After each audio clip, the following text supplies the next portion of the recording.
Welcome, everybody, to our monthly trustee meeting. Pleased to see you all here in this distanced location, but it's nice to be together for a meeting. Vanessa, would you please call the roll? Chair Milliken, Here. Vice Chair Davis, Here. Treasurer DeVarty, DeVarty here. Secretary Hatcher, Here. Trustee Fleming, Here. Trustee Landau, Trustee McKnight-Morton. Here. Thank you. We have an agenda in front of us. Do I hear a motion to approve the agenda, please? So move. And support? Thank you. Any discussion? If not, all in favor say aye. Aye. Are there any opposed? The agenda stands approved. Thank you. Tab A in our agenda tonight is the approval of the minutes of the trustee meeting of April 27th. Do I hear a motion for their approval? So move. Support. support? DeVarty support. Thank you. All in favor say aye. Aye. Are there any opposed? Motion carries. The minutes stand approved. WCC Education Association, Ms. Kissel, you have remarks to share with us this evening? I do. Please. Well, it's May 2021.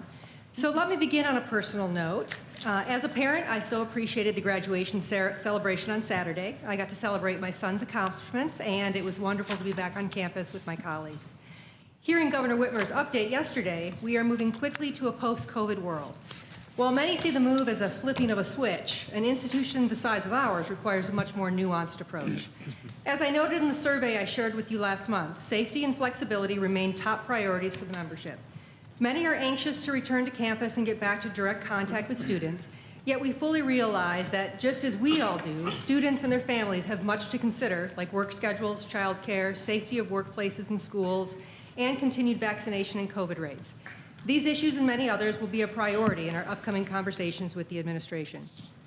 There are no current grievances to report this month, but there is still much to do. As the members of the culinary department complete their last semester at WCC, we are working on final packages for the full-time members.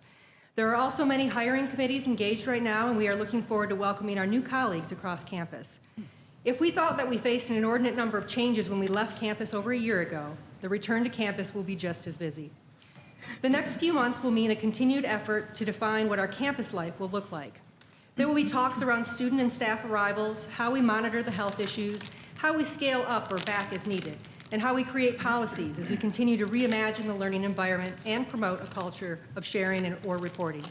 To do this and more, the WCCEA stands ready to partner in the decision-making process. Thank you. Thank you.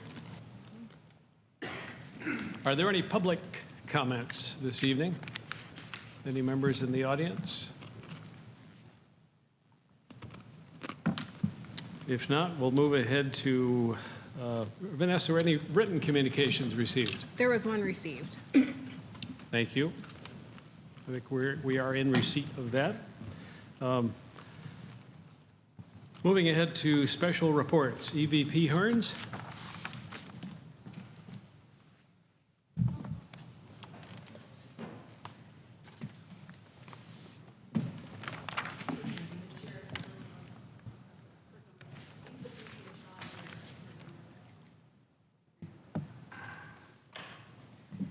Good evening. It's a pleasure to be here and in this building for something other than a shot. So my name is Lisa Vesey. I'm outgoing chair of the curriculum committee. And I'm here with my colleague Sean Darren, who is chair of assessment, and we have an update for you. This evening we'd like to compare 3 academic years of master syllabi that have been completed. Those are new courses, course changes, and 3-year reviews. We'd also like to take a 3-year look at the assessment reports that have been completed by full-time faculty. We'd like to talk about committee review process improvements, training accomplishments, and the assessment academy. So So I know you receive a lot of this information in your packet about the number of master syllabi that faculty have completed. And I know you're aware of the 2-year contractual agreement that we have with WCC. Full-time faculty complete at least 1 course syllabus and 1 assessment report every 2 years. So I have compared 3 academic years for you here, September through August. Blue is 2018-2019. The red is 2019-2020, and 2021 is green. And we have only data through April, okay? So the last time we had to submit, or the deadline for submission of the 1 course syllabus and 1 assessment report from every full-time faculty member was 2018-2019. That August of 2019 was the deadline. So you may be wondering why you don't see more blue on this bar chart. That's because we didn't feel that, we didn't receive that until the following year.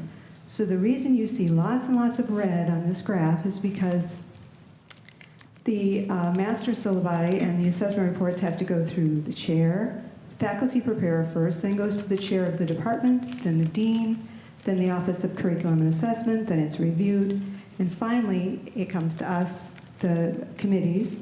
We review that, get feedback to the faculty. The faculty then make final decisions on their syllabi and their reports, and then they're finalized. So that year, 2019-2020, there was so much work going on. It's largely a response of what came in the year before. So we're facing, in August 2021, there's another deadline. So this is literally the calm before the storm. We don't see any green for May, June, July, or August, but come August, there's going to be a huge spike, and then there will be more that we see the next academic year. So these are just for the courses. If you're wondering why there's so much red for July and August of last year, the committees met weekly for about half of the spring, summer, and then every other week after. And that was to update dozens of UAT courses with Tony Esposito. So we were busy over the summer as well. The assessment reports come next, and you again can see the huge spike in red here. And you may be wondering, why was November the huge spike? Why? We know the middle year is because that's when we receive the information to review. But why didn't we see that spike in September, October? That's because we have preference or give preference to the courses because they need to be updated and shared on the website. The reports are also shared, but they are secondary to the course updates. So I just want to share that data with you. And finally, before I turn this over to Sean, and he'll share more information with you, the master syllabi and assessment report comparison for 2018, 2019, 2019 and 2020 and 2021. You can see we're almost on par where we were 2 years ago. So we will see more in the coming months. Now I'd like to turn this over to my colleague, Sean. Thank you. Thank you. Thank you.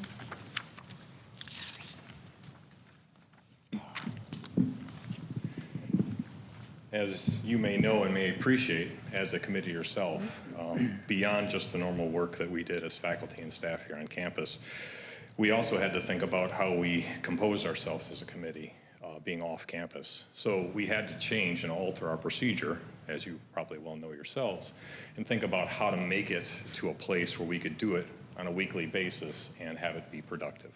So you'll see some changes here in the middle of the review process. Of course, the beginning is the same as faculty preparers submit work and it goes through the whole process, but we kind of muddled our way through to find a final iteration, which I'm glad we're at now, to actually make it, like I said, more productive. So of course, using Zoom, using some things that we already had, some resources at our disposal. The wiki inside of Blackboard, we find that super helpful, so we could actually get the information, get the documents in front of us almost a week previous to our meeting, review those, put all of our notes in there, and then have our discussions and hold our meetings so they didn't go over and we're not carrying over work to the following week, so we didn't slow anything down in that process.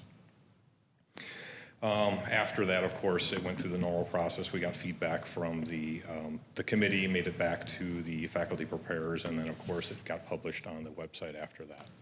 So that process in itself took almost a semester for us to actually finalize that and be able to use it. And I know you've probably heard before, though, too, that the processes that we're finding and we're creating, we'll be able to use moving forward. And I see this as definitely something we'll be able to use moving forward. So we're way more productive when that avalanche finally does hit, so we don't have a backlog there holding up the faculty preparers.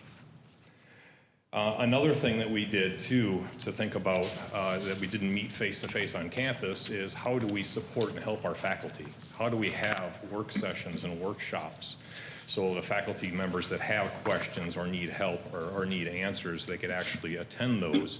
We found ways to do that as well. So since August of 2020, we've had 40 total sessions, and those sessions included drop-in work sessions, which were almost held on a weekly basis, offering faculty members a place to actually come, receive help, and then complete their work before they submitted it, before it actually made it to committee. Other sessions held in CAPA for training and other things that are there too. And we saw a grand total of 309 sessions since August of 2020 to support faculty on curriculum and assessment work. The last piece that kind of ties in with curriculum assessment, both those committees, is the Assessment Academy. The Academy is wrapping up its last year this year with HLC. And there's some things that stand out from the members that are a part of the Academy and the work the Academy's done. And these are some of the highlights. There's way more stuff that we actually worked on that were there. One of the first things, which we've already discussed, which is the reaffirmation of accreditation. That actually happened the last time we spoke, which was up in ML 150, which I'm glad the Academy was there to help and assist with that. We met the quality initiative with the Assessment Academy, which we've already discussed, and you've seen that as well. Other things and other benefits that the Academy still has in front of them that we're working on and will continue to work on moving forward after this year's over with the Academy is the process for general education. General education assessment has a 2-year cycle, and sometimes to maintain that cycle, it gets kind of difficult if we didn't have a process or a plan put in place so that doesn't slip through the cracks. And we actually found a process. We worked out a plan, so moving forward every 2 years, we should be able to assess that and maintain it. Another thing that we did here as well is we picked up a whole pile of tools to embed into resources that we already actually use, such as Blackboard, again, a resource that's there. And some of those things are the goals tool, the alignments, and reporting. And there's a whole bunch of training sessions that we're going to be coming out with in fall, and a whole bunch more workshop sessions there as well to help and support faculty on curriculum assessment work, which ultimately supports our students. So again, this is going to ultimately pay dividends for years forward. So one last thing that Lisa and I would probably like to say, though, too, is for those that served on curriculum committee, assessment committee, and the Assessment Academy, we would like to thank those individuals that are previously were there, that are currently there, and that are rotating off. So a lot of hard work was done behind the scenes. Thank you. Thank you, Sean. Are there any questions of Sean or Lisa? Yeah, I have a question. Dave? On the training accomplishments, which is back a slide or so, are these, the enrollees, are they full-time faculty or full-time, part-time adjuncts? Who is it? We saw a culmination of full-time, part-time, and adjuncts because everybody has access to create curriculum and do assessment work. So this number 309, is that the number of participants, enrollees? That's the number of sessions that we actually held. Yeah. And then, so is every faculty member, do you see does every faculty member attend some session, or is it just for those that want to? If the question goes back to have we seen every faculty member on campus in a session? No. Yeah. Have we seen multiple sessions with the same person? Yes. Okay. These are for people who need help filling out the forms, is that correct? I would go beyond that. It's not necessarily for those that necessarily need help. I would say some of it goes down to advice. And serving on one of the committees, I think it's super beneficial to be able to ask a committee member before I submit a document, can you take a quick peek at this to make sure that it meets and aligns to some of the things that both committees are looking for before I submit it, and then we'll give that advice. Some need help right from the very beginning. So they may be new faculty coming in from the new faculty seminar, and another piece that actually got picked up in there is most courses now actually have a faculty mentor. So somebody who's actually responsible for the course and responsible for the assessment. And once you get that and that's placed in front of you, which is a great thing, I'm going to basically approach one of the committee members and find out what I need to do moving forward and how I can do it the most effective way. Any other questions? I have a question. Dr. Blanca? Thank you. First of all, I'd like to thank both of you. Your leadership has been, amazing. And you've made significant progress, as you can see by the graphs that were on this presentation. Is this the last year that you're going to be involved?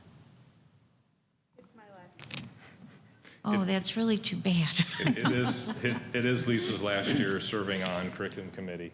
But we do have some strong individuals that are there that are knowledgeable and resourceful to be able to move forward. And I would probably say, and this is just my opinion, when it comes to committee work, I think every faculty member should have an opportunity to serve, because that's what we do, is we do serve other faculty and we do serve this institution. To be able not just necessarily to get a taste of it, but to get the experience, to get the knowledge, to be able to move forward and help others out. I have a question. Ruth?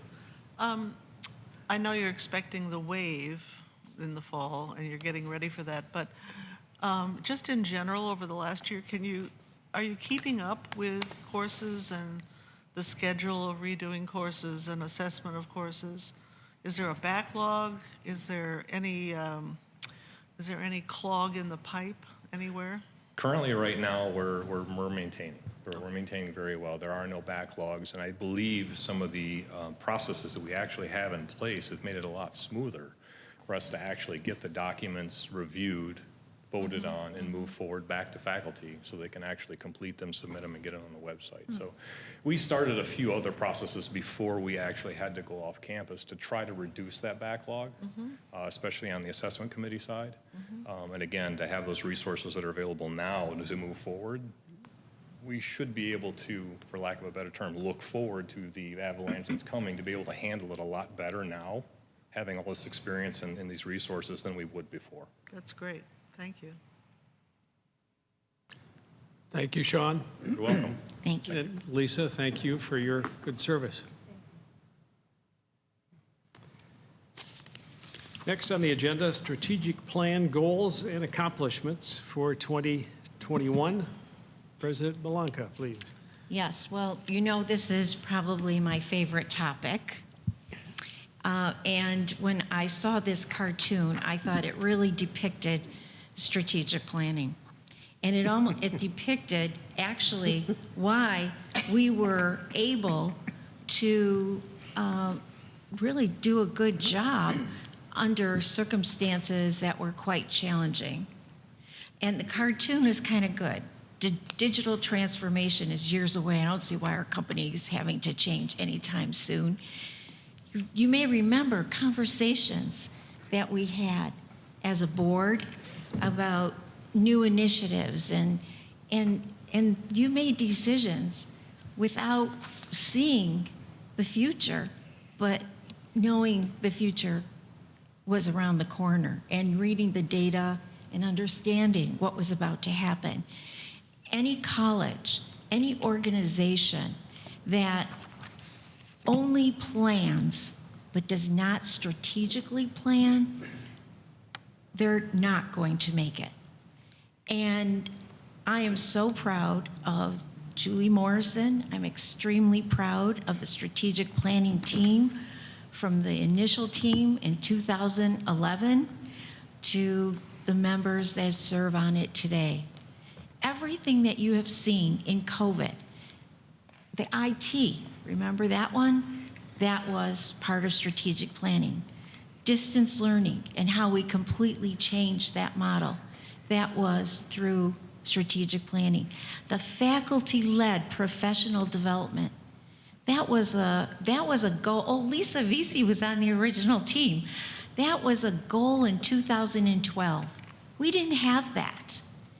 But that group of people, faculty and staff, said this is what we want, and that professional development is amazing. It's faculty-led. It's amazing today. And there are other initiatives. So I'm very, very proud and appreciative of everyone for taking the time to think about what we don't see today. Just before I introduce Julie, I want to tell you that as a leadership team, we meet quarterly. And every administrator has, I shouldn't say every, but most of them have or it could be a staff member, they have a strategic initiative that they're responsible for. And we address it. We address the future every 3 months. And our other meetings are operational, but those are strategic. So tonight, don't worry, you're not going to see, like you have in the past, 40 initiatives all at one time. But you are going to see some very, very interesting things. Julie? No pressure, Julie. No kidding. It's always the build-up that I know. really makes this presentation. So we are really pleased to be here tonight to present you with the progress of the goals from the strategic plan for 2020-2021.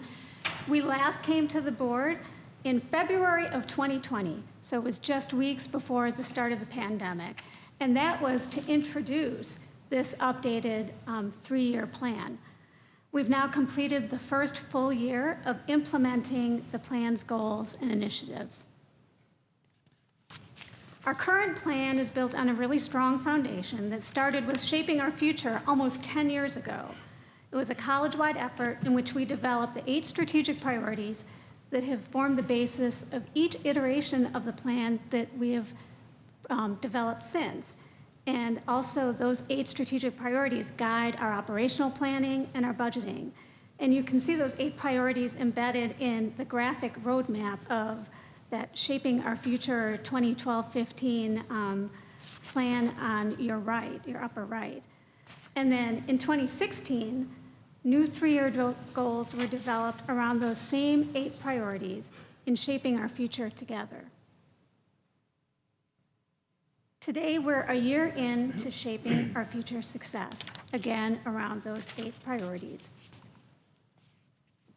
And here's a reminder of those. I won't go through them right now because we will be touching on each of these tonight. Even though we won't be going through all of our goals, we will touch on each one of these 8 priorities that guide us. Tonight, we'll actually be giving highlights of 3-year goals that were developed throughout the 2019-2020 year. And that plan that we developed, Shaping Our Future Success, was developed using input from multiple processes, including our master plan, our environmental scan, trends analysis, and a SWOT assessment, which we all talked about when we presented our plan back in February of 2020. We should note that our goals were already moving well prior to COVID-19. The pandemic did result in our evaluating and adjusting the timing of some of the goals and also accelerating others. Having this plan already in place was really important to providing the scaffolding for the decision-making that had to be done as COVID evolved. Over the last year, the board has heard pieces of information related to many of the initiatives that we have been pursuing as part of the work of the college. A complete list of all the goals is on your table there. But for tonight, our team will be focusing on those goals that were really the most impactful during this past year. And now I'd like to turn it over to the first of several people who will be talking tonight, VP Chris Mahaley, who will start us off with Priority 1, Professional Development and Organizational Health.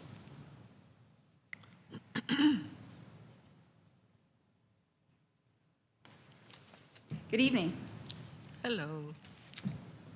Our priority one goal is to create and deliver a holistic and comprehensive health and wellness program for WCC employees. While we have offered various wellness activities in the past, we shifted our focus to the development of an inclusive program that would specifically address the needs of our employees.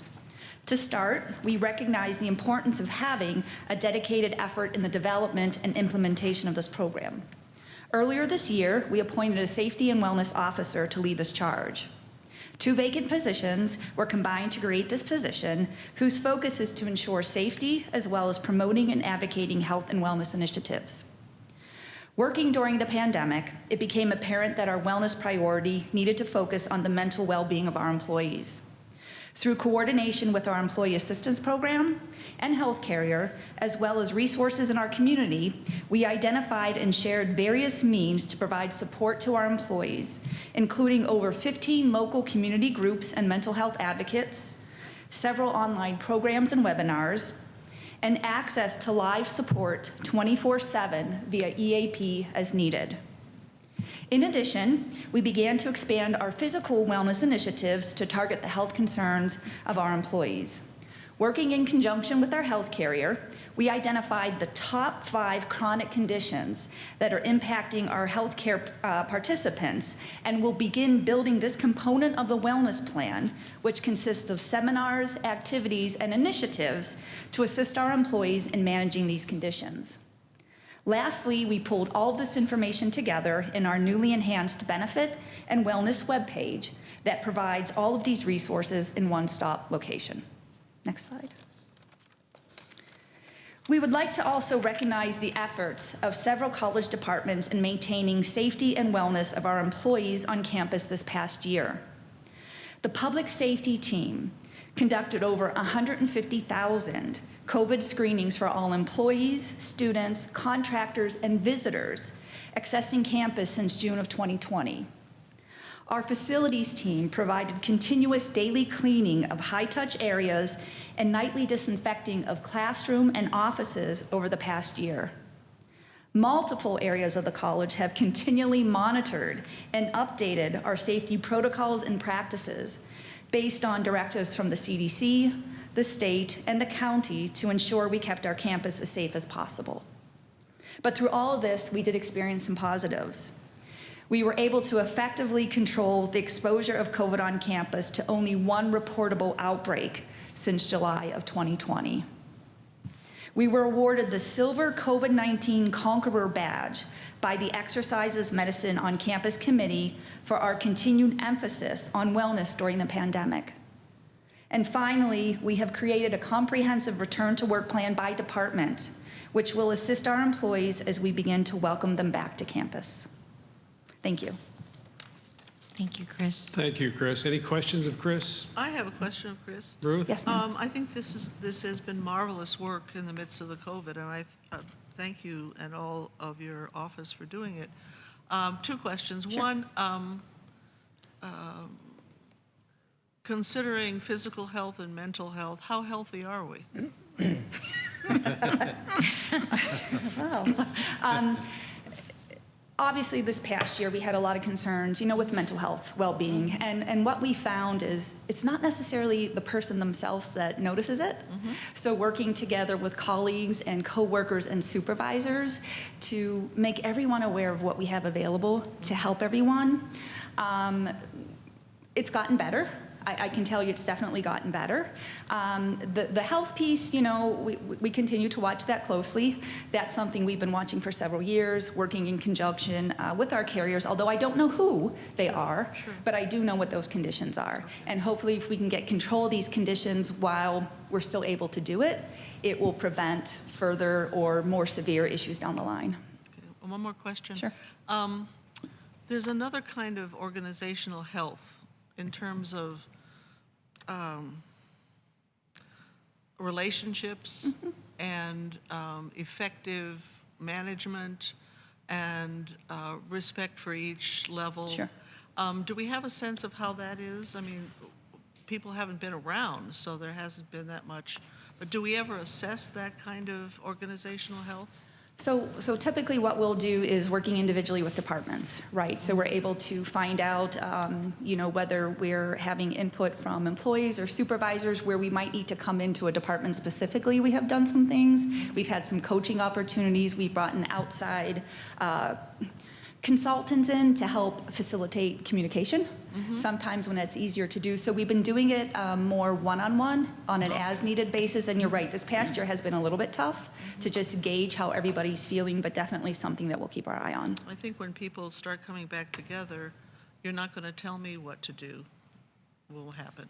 Right, right. And be watchful for that. Absolutely. Thank you. You're welcome. Any other questions? Thank you, Chris. Thank you. Great job.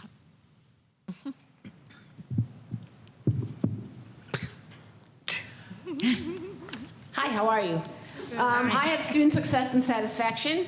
The goal was to enhance wraparound services to include student wellness to increase retention and student success. Next slide.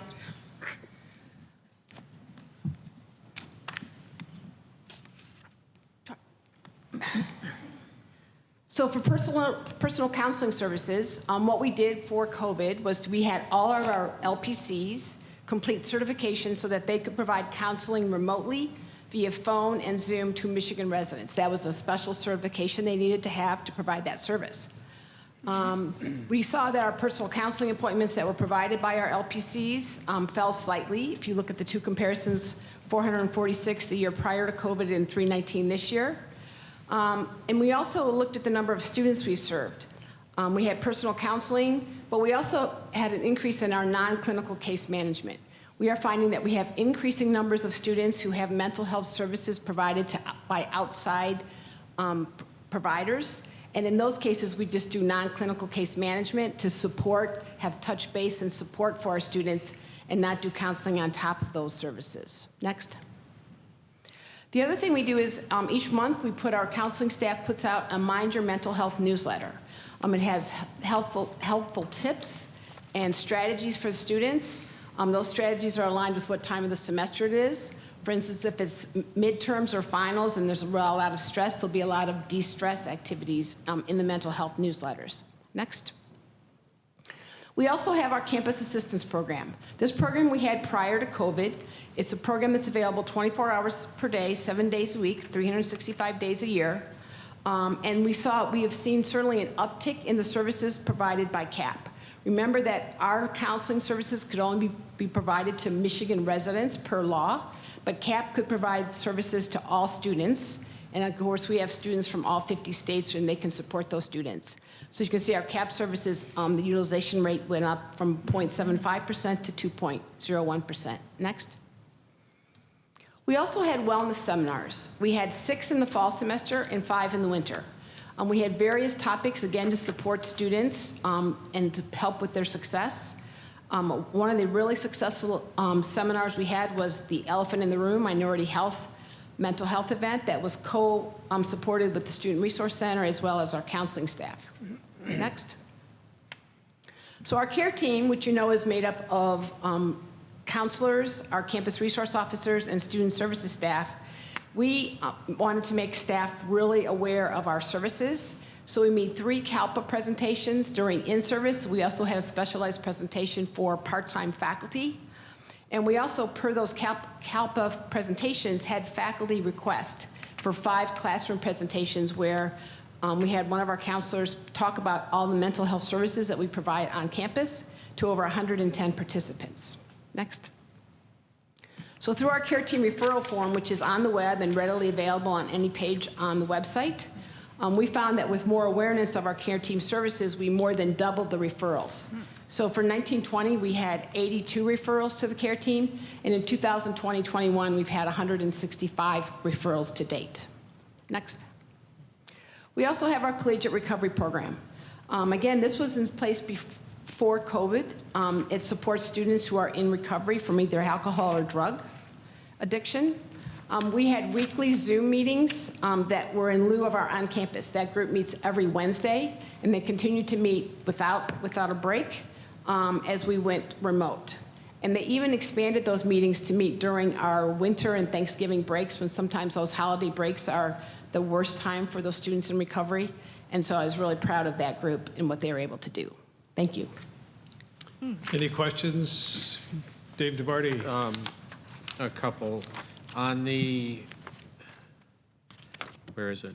The Campus Assistance Program, what Yes. are some services that CAP would provide? They have telemental health services, and they also provide, if students want to meet someone, we have a whole network of mental health services, and they also do legal advice as well. And so again, if we have students that are in Florida or Colorado or Texas, and a student, they have a whole network of providers that they can connect the student to for those services, but they also do telemental health services as well. And then we provide some legal services or refer people to legal assistance? Right, so CAP can do some general, they can do like kind of 3 appointments of kind of just legal support. And then does CAP do anything with, I know the foundation has their emergency grants for people that have some emergency situation in their life. Is this totally separate from that, or? That's totally separate. So this is a service that's just providing like mental health support. Okay. So if there's any kind of emergency for mental health services, and we're actually evaluating to see if we want to continue with CAP because there's some other vendors who have started that service. So we're actually evaluating a couple other vendors that provide this type of service as well. Okay, and then a couple slides further on, the faculty requested these classroom presentations on mental health services. So you said 110 participants. Are those? Those are in classrooms, so. Are those students? Staff? Yeah, those were students. Those were All classrooms. students. Yep, so we had faculty request the presentation for their classes. Okay. So there's 110 students across those sections. Okay, thank you. You're welcome. Any other questions? Thank you. Thank you. Thank Who's you, Linda. presenting next? Thank you, great job. Thank you. Step right up, please. I can't wait till you hear this one. I love them all, but wait till you hear this one. Well, good evening, everyone. My name is Pete Leskovich. I'm Director of Student Development, and I will be providing an update on the Student Success and Satisfaction Initiative of developing a competitive esports program. And before I get started, I want to provide a quick refresher on the concept of esports as well as industry happenings.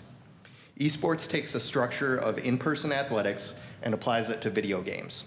Just like a soccer team has a roster of athletes and a coach focused on competing in the game of soccer against other teams, an esports team has a roster of esport athletes and a coach focused solely on mastering and competing within a single video game.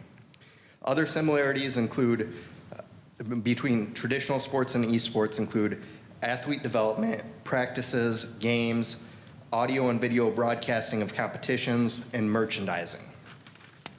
And the esports industry is growing rapidly. And it has an estimated audience of 720 million people watching esports in 2021, an estimated industry value of 947 million, and new job growth in 2021 of 4,638 new jobs.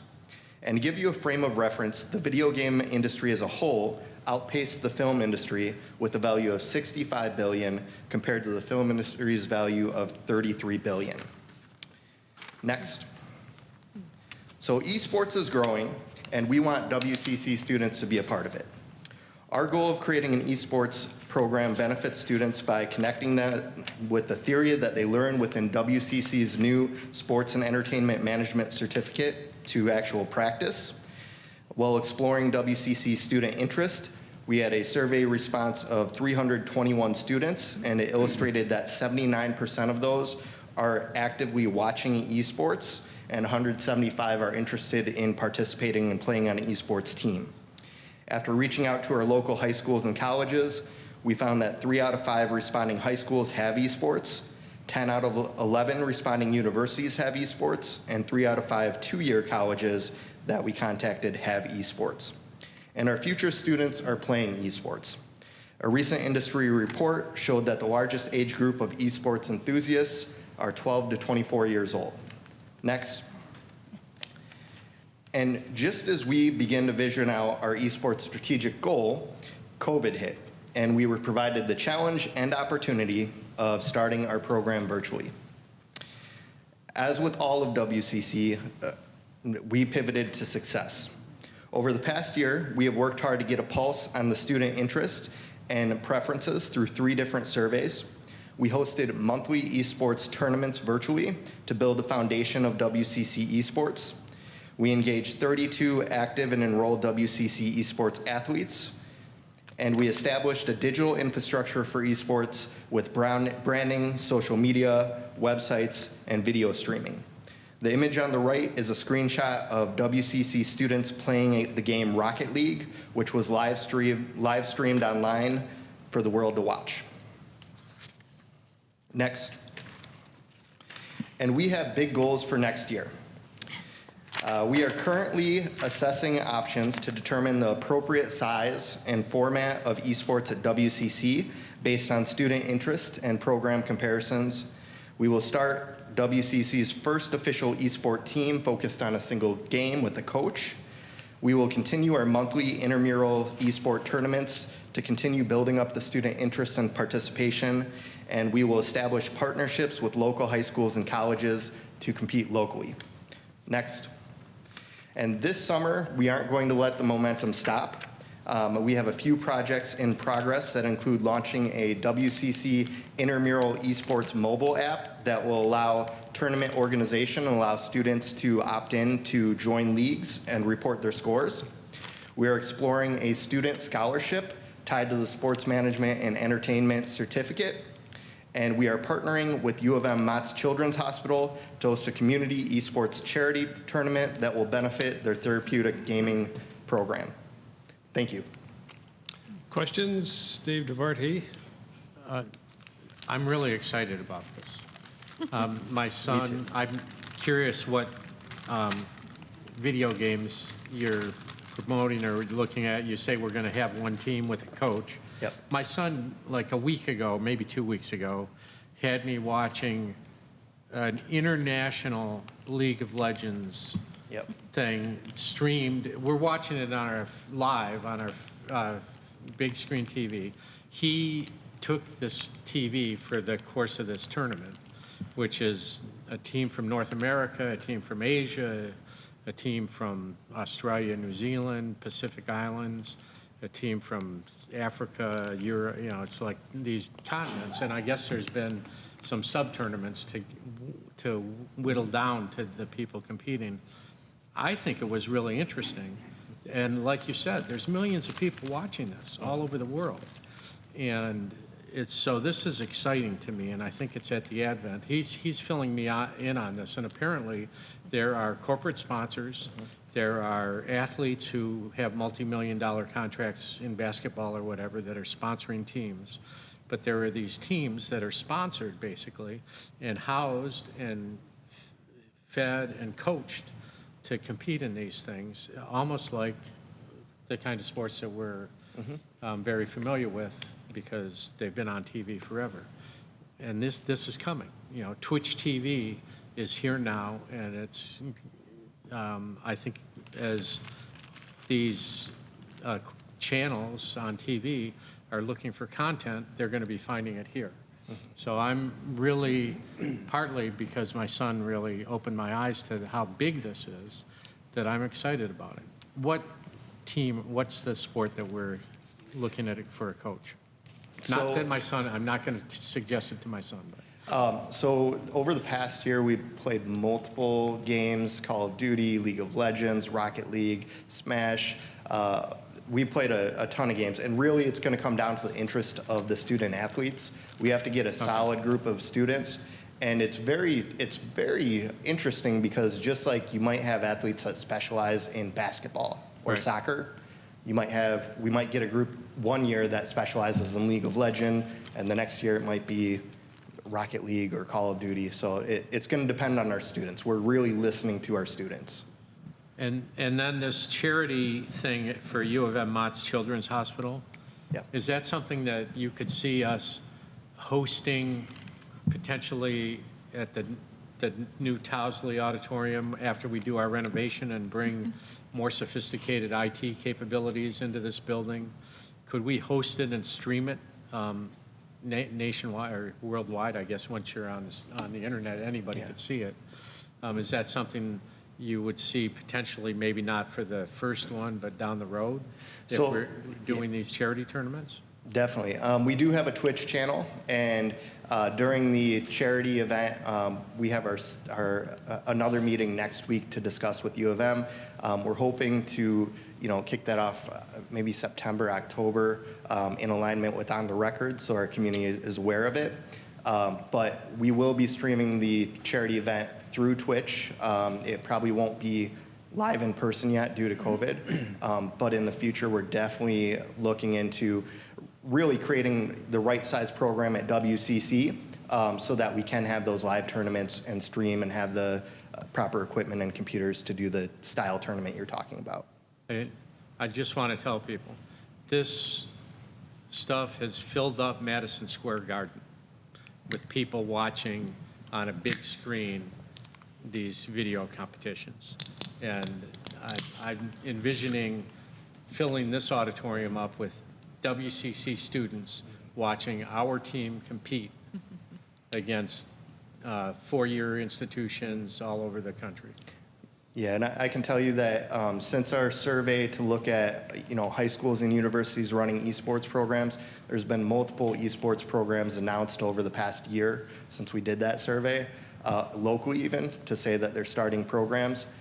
So just like every college and K through 12 will have an athletic department, within 5 years, it's very likely that every single college in K through 12 is going to have an esports program. Yep. Well, to me, this is exciting. I know I'm kind of nerdy about this. Me too. But it's really interesting, and I think it's really appealing to a broad cross-section of young people. And like you say, it could be an attraction for people to attend WCC, to be able to participate in this kind of activity. Yes, thank you. Another question? Yes. Just to get super nerdy. Let's do it. Do any of the esports do VR games? We haven't had a VR game yet. I haven't seen a whole lot of VR games within leagues or club leagues.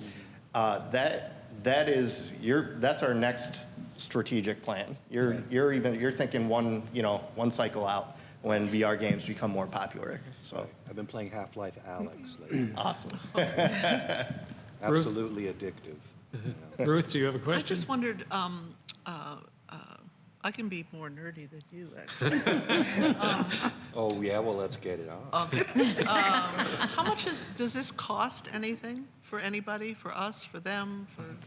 Does anybody make a profit on this? So the games that we've been playing so far, it's actually kind of been a really cool opportunity to do it virtually because our students have the equipment. So we've been rotating between Xbox games, PlayStation games, and computer games so that it's broad access to everybody. Once we really get going on campus, we'll probably really niche down into computer games where we'll have gaming consoles. So I'm developing a proposal right now to bring some gaming consoles so that when we return in person, we can But it bring doesn't students cost in. any money to play the game? Not beyond purchasing the game. Okay, Yeah. yes. Well, some games are free. Yeah. Yeah, and we'll be purchasing the game for, Yeah, eventually when there are free games too, like we've been running Rocket League that's a free game anyone has access to. But yeah, To we'll be fair, a PC gaming computer can cost you $1,500, $2,000.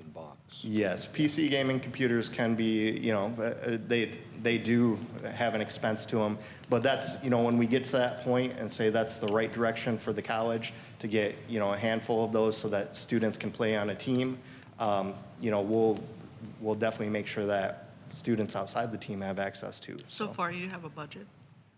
So I'm proposing a budget. Okay. I'm creating the proposal. Great, Yep. I'll thanks. send it to DeVarty, obviously. Yes, right. Thank you. Trustee Landau is correct. There is a cost to the computer hardware Yes. that you need to play these things. But the college could be the vehicle to provide those things Absolutely. for our team. And I believe there are a number of private individuals out there who would be eager to be connected with something like this by funding the hardware support to give us the foundation or the infrastructure to field some good teams. And so I know you say you're proposing a budget. I encourage you to look outside of the college's existing budget and see where we can bring in some private donors to help make that happen. Thank you. Yes, I've been definitely been in contact with Bill Snyder along the way, along this journey, and we'll continue those conversations. Dr. Blanca, did Pete's presentation live up to your expectations? It certainly did. He always surpasses my expectations. Thank you. Thank you. Mission accomplished, Pete. Thank you. Thank you. This is another good one. They're all good. Wait, they're really. Pete, welcome. Good evening, everybody. And yes, I do have to follow that, so I'm going to do my best here.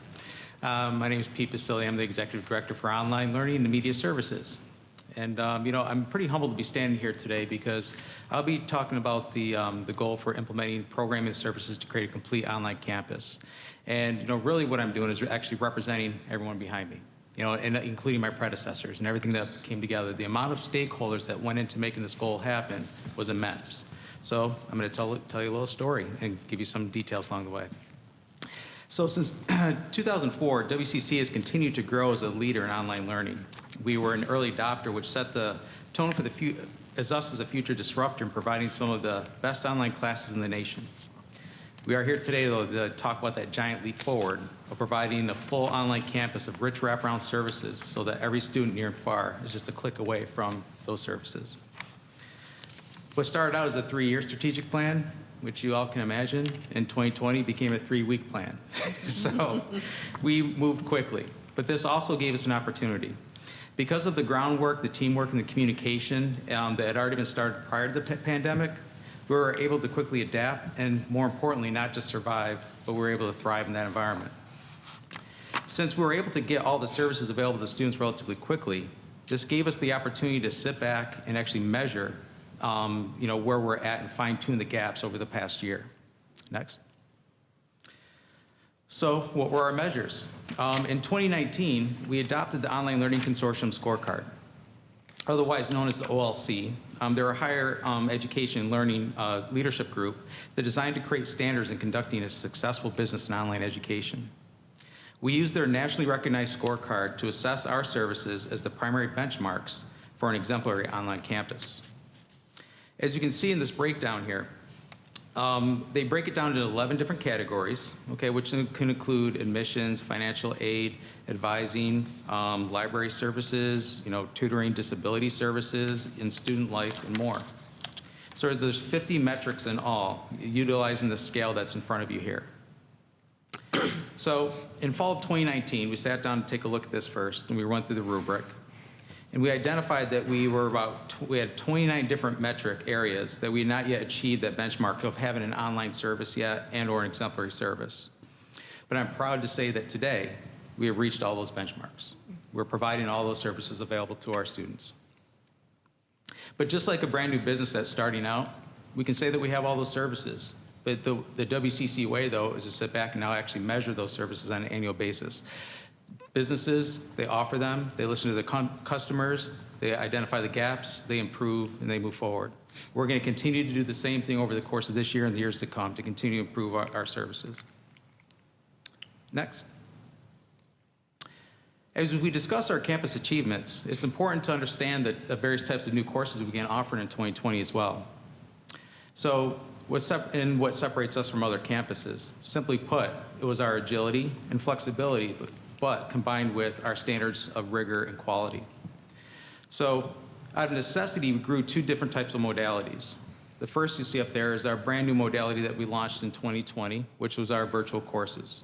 Now, our virtual courses, they meet synchronously based on a schedule, similar to students coming to campus. But in return here, they're meeting with their instructor on Zoom for a virtual lecture. And so they're live lectures. The online or the distance learning courses, those are done asynchronously, and those lectures are recorded. And those also follow our very specific standards and quality control measures that we've had in place for some years now. Next.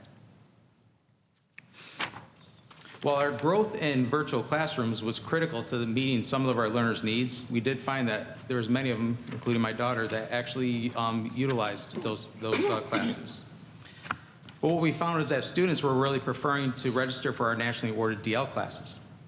So we had to ramp very quickly, and we ramped in our output of these courses. In the past year, we ramped them up exponentially and maintained our defined quality processes. What I thought was actually pretty miraculous, and this was a collective effort between, CITL, the faculty, and many other services around here that we really got together and put forward. And as you saw in here, that we typically produce about 30 courses a year, and this last year we were able to produce over 60. This brings us up to offering 250 DL courses that have all been through our peer-reviewed process. And we have over 40 programs. And just to give you some metrics here, you'll notice that in the fall of 2019, we offered 138 DL courses, and in this past fall, we offered 165 DL courses. In the winter of 2020, we offered 146 courses. This past winter, we offered 177. Next. One of the challenges that we kind of go through, though, and I can tell you which can be sometimes a recipe for disaster, is when you ramp like this and you throw things out there very quickly, what's going to suffer? Potentially the quality, and then return student success. But as you can see from these benchmarks here, that the national average for student success has always ranged around 69%. Historically, you can see our trends have always been there, okay? That we've always exceeded that 69% due to a lot of our rigorous processes and training that have been going on. But how is it that during the pandemic that we've actually exceeded even our own benchmarks? Well, in part was the fact that we stuck to our processes. We're able to maintain that rigor. But these are the two other important factors I think we need to consider. Is the faculty professional development group, within moments of the pandemic hitting, immediately transitioned, the TLC to online. In the midst of all of us actually working together, number one, to get the classes online, you also had a subset of faculty training of, doing peer-to-peer training as well. As a result of getting the TLC online, we were able to give in this past year 374 live training courses, 251 on-demand courses, which can be taken anytime, and obviously not unique head counts, but over 8,500 participants in this last year. It's been astounding. But on top of that, given the faculty, the training that they needed and the support that they needed, now we're also layering in our wraparound services which are available to our students, which weren't there previous to 2020. So now our students have the opportunity for advising, success coaching, counseling, and of all the other services you heard today. And as wrapping all those together was the ingredients for our successes in this past year. Next. An example of this was our library and our Learning Commons going online. Students took advantage of contacting the Learning Commons for tutoring, tech help, and also general academic, what I like to call wayfinding, asking those general questions. It became that catch-all that really pointed them in that right direction. We also had over 9,200 downloads of our peer-to-peer app, Circle In. We had 323 unique tutoring sessions that were available to our students. But once again, because we're always looking to improve, 2020 also gave us an opportunity to take a look at that tutoring system and identify where those gaps are.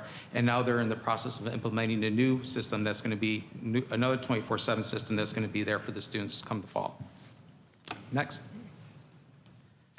Very critical to student success. Advising has been very responsive in adapting to the online world. We know it is one of the most critical services to student retention. This past year, through agile thinking and innovation, they quickly devised sustainable and simple solutions for meeting the students online. An example is shown here. And as you can see, we had a small population of students that chose chat, but most of them wanted to speak and see an advisor. And so you can see that from our Zoom drop-in sessions, that we've had over 1,500 averaging monthly of students dropping into those sessions. And we had an amazing over 3,400 appointments that were scheduled and seen since January of 2021, all online. Next. But as we know, student success takes a village. From the faculty in the online classroom to all the wraparound services available to students. These video conferencing numbers here represent just a portion of all it took to teach our students and run our campus. Over 1 million hours of synchronous instruction and work put in place. over 100,000 hours or 100,000 instructional sessions and meetings. All of this to bring this community a fully online campus. Next. This was just a taste of all the accomplishments we have on the campus online.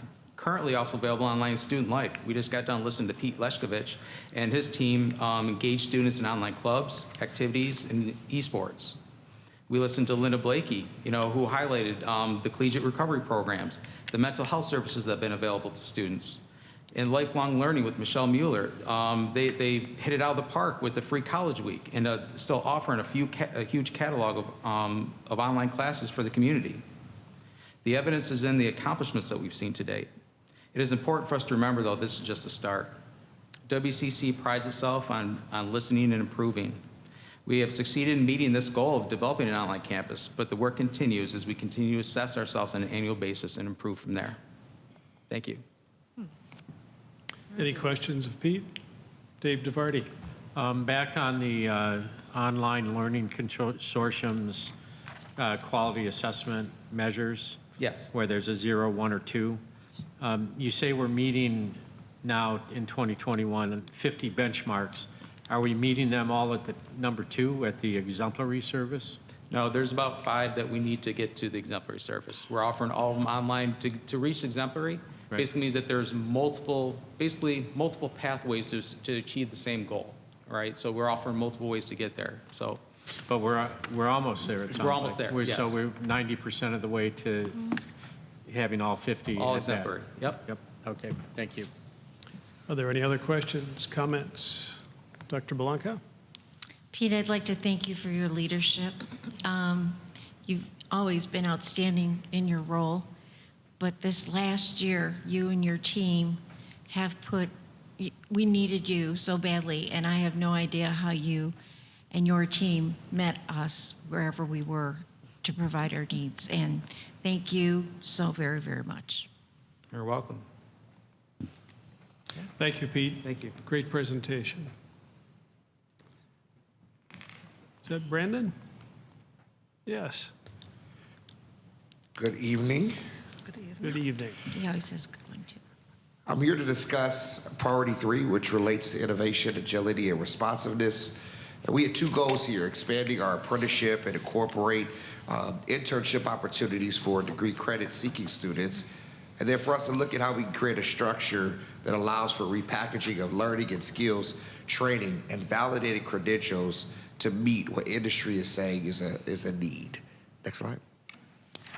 If I can, I want to provide you kind of a background of there's multiple ways that we offer experiential learning to our students here at WCC.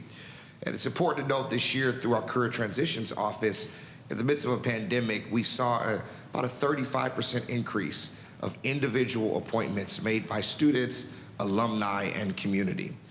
The first way that we offer experiential learning is through apprenticeships, which essentially is a hybrid of education and training that happens through a certificate and associate's degree program, coupled with a paid on-the-job training experience with an employer. The second way is through internships, which are generally paid or unpaid. I'm happy to report that all of our internships that we offer students at WCC are paid and can range anywhere from 10 to 30 hours a week for a period of time to get students an experience on the job that they may not necessarily be able to get just with classroom training. And then our co-ops, which essentially is not paid, but it is for credit.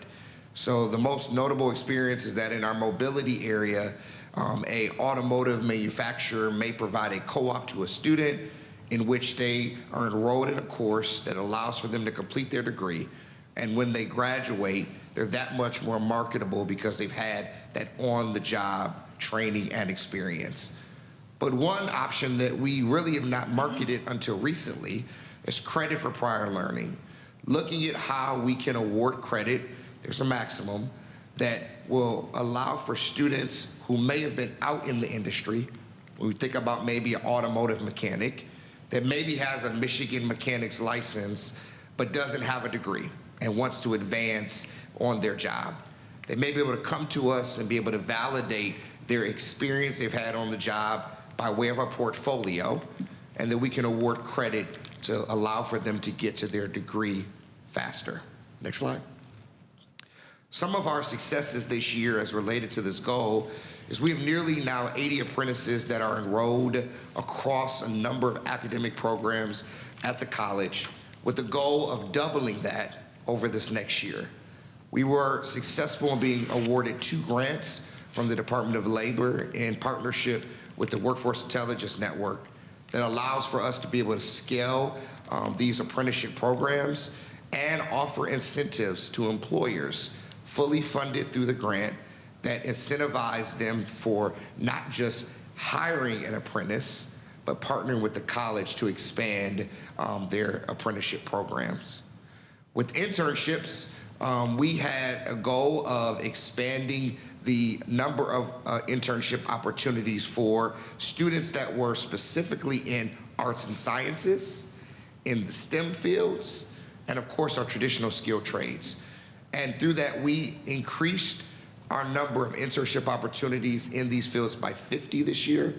With that number continue to grow, and now students from those non-traditional fields, arts and sciences, for example, are now able to take advantage of internships that they would not necessarily be able to do previously. Co-ops this year, we're going to look at expanding how we can offer co-ops to arts and sciences students. And then by way of our portfolio reviews, we are partnering with career transitions to ensure that every student who needs help along the way to validate what experience they have, how it may translate to credit, that they have a one-on-one advising appointment available to them. Next slide.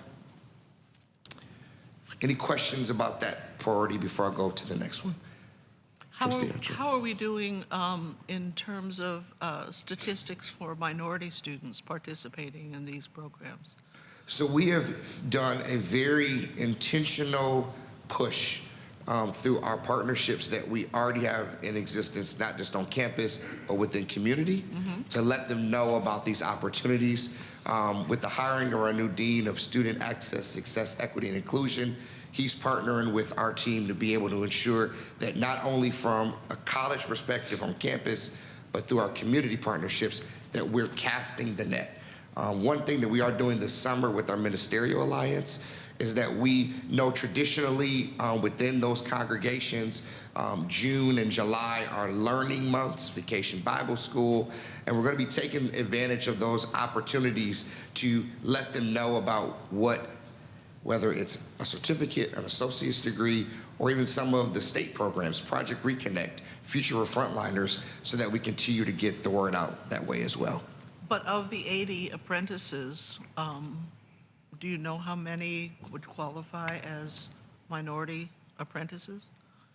I cannot speak to that, but I can get that number for you. Yeah, I would like it for apprenticeships and internships. I think the other two are evolving, but it would be interesting to know how that's going. Absolutely. I can get you that data. Please, go ahead. So, Brandon, I'm really interested in the co-ops and the work experience. They're kind of like unpaid internships in a way, but you're getting credit, class credit. What you've seen, are these driven by students finding the opportunity and finding a faculty member to sponsor them, or driven by a faculty member coming up with a concept and trying to engage some students in taking that on? So where is the who's initiating? Where is the initiation for finding these co-op opportunities coming from? Trustee Vardy, I think it comes 3 different ways. Okay. The first way is through the Career Transition Office and our partnership with employers. When we go out, we really talk about one Washtenaw. So looking at whether it's an internship, an apprenticeship, or a co-op opportunity, we're marketing that pathway for employers. So one way is us marketing it to employers. Second way, which is probably the second most popular, is through our faculty. You know, by way of our advisory boards or the connections that they have with industry, they generally will bring those opportunities to career transitions and be able to talk about, hey, we know about this employer that's interested in working with our students, and we fully vet, it's important to note, we fully vet all these opportunities, whether it's a co-op, whether it's an internship or apprenticeship, to ensure that it's, for one, a safe environment, that it aligns with what we're teaching in terms of our curriculum, and that, above all, that it's a good fit.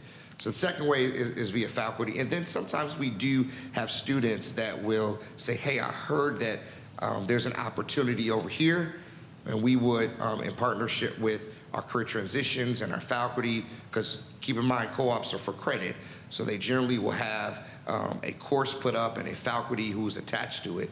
We'll go out and we'll explore that opportunity. Sometimes they are good opportunities, and sometimes, we don't pursue them.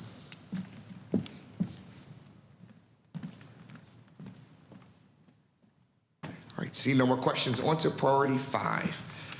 Within workforce development, we had 2 goals here.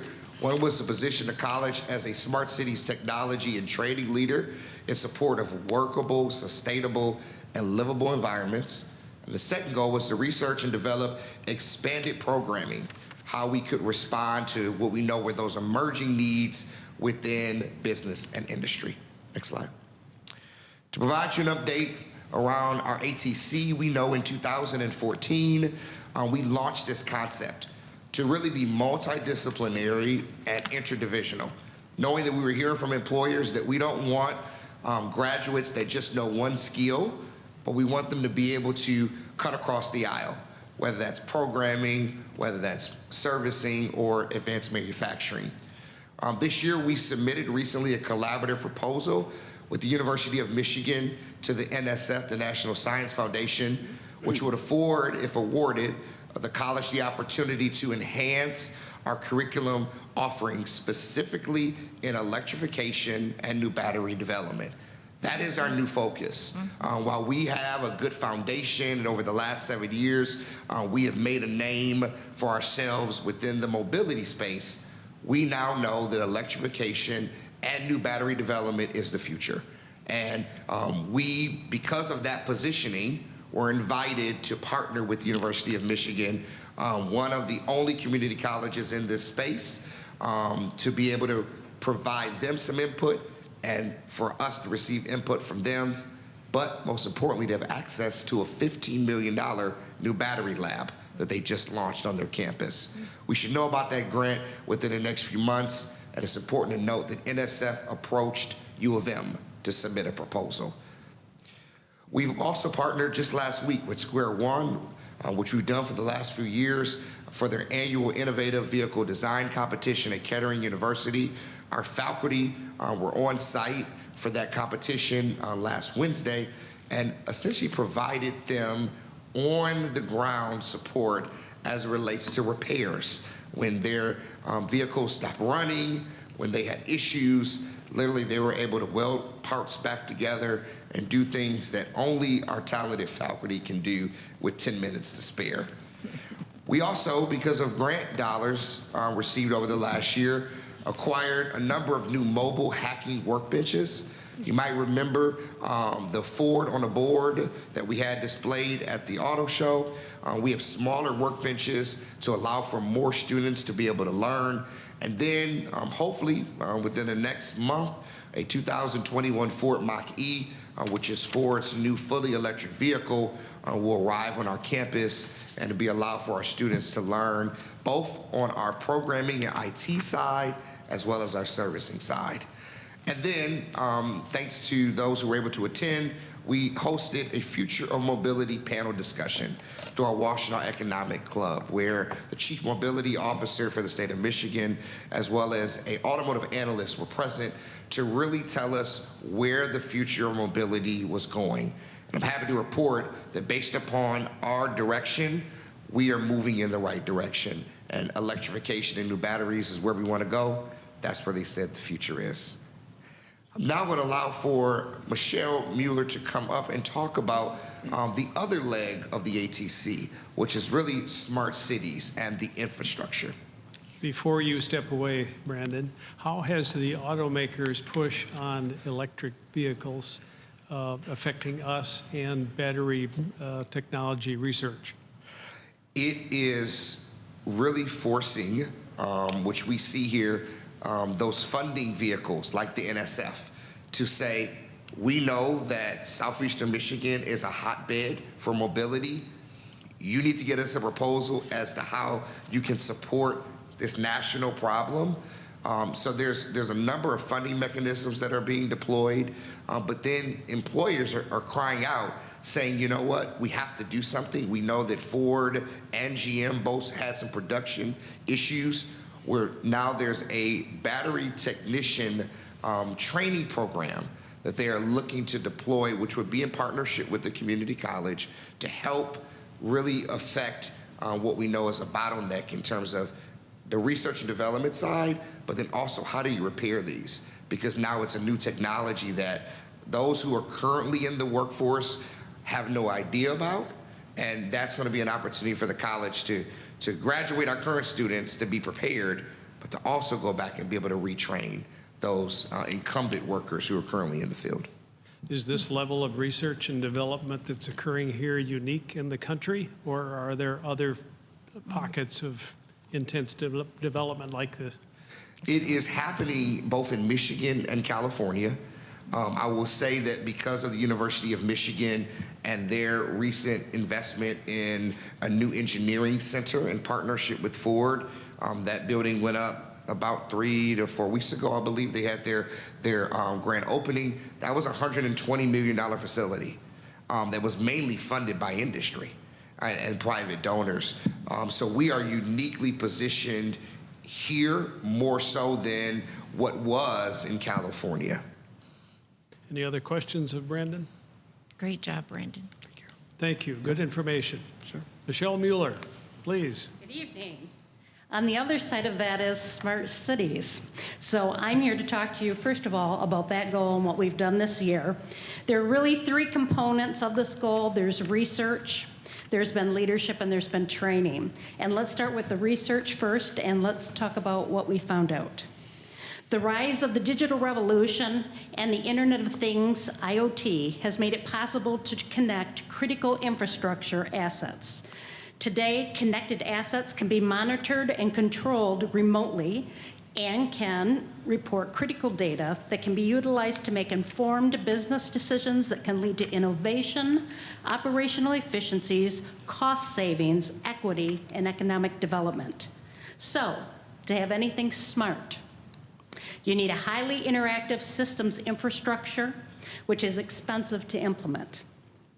As a result, the state of Michigan and other states are having tremendous difficulty getting the infrastructure into place, and why federal funding for a national transportation bill today is critically important. And I will say, on a side note, Trevor Paul and I just talked yesterday from the MEDC, and we really believe that it's going to be the state that gets the mobility infrastructure in place first that's going to end up positioning itself to win the mobility war across the country.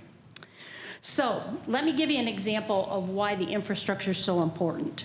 WCC, for example, did a great job. We did a great job getting students laptops and supplying them with Wi-Fi hotspots during the pandemic. But the reality is that people do not have consistent access to a high-speed internet connection. They will be left behind. This is an equity issue that must be addressed so that all individuals and businesses have an equal opportunity of maximizing their potential. As such, broadband and 5G wireless has been a major focus of interest for our area and where we have spent the majority of time over the last year with regard to this goal. As such, we served in a variety of roles to provide leadership as it related to, number 1, the development of the City of Ann Arbor's Smart Cities Plan.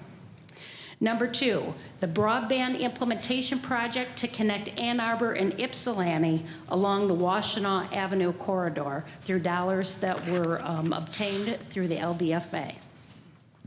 Number 3, the SEMCOG Broadband Committee. This was an opportunity for us. SEMCOG asked us what we thought was missing out of their plan, and we came forward and we said a broadband focus for the region.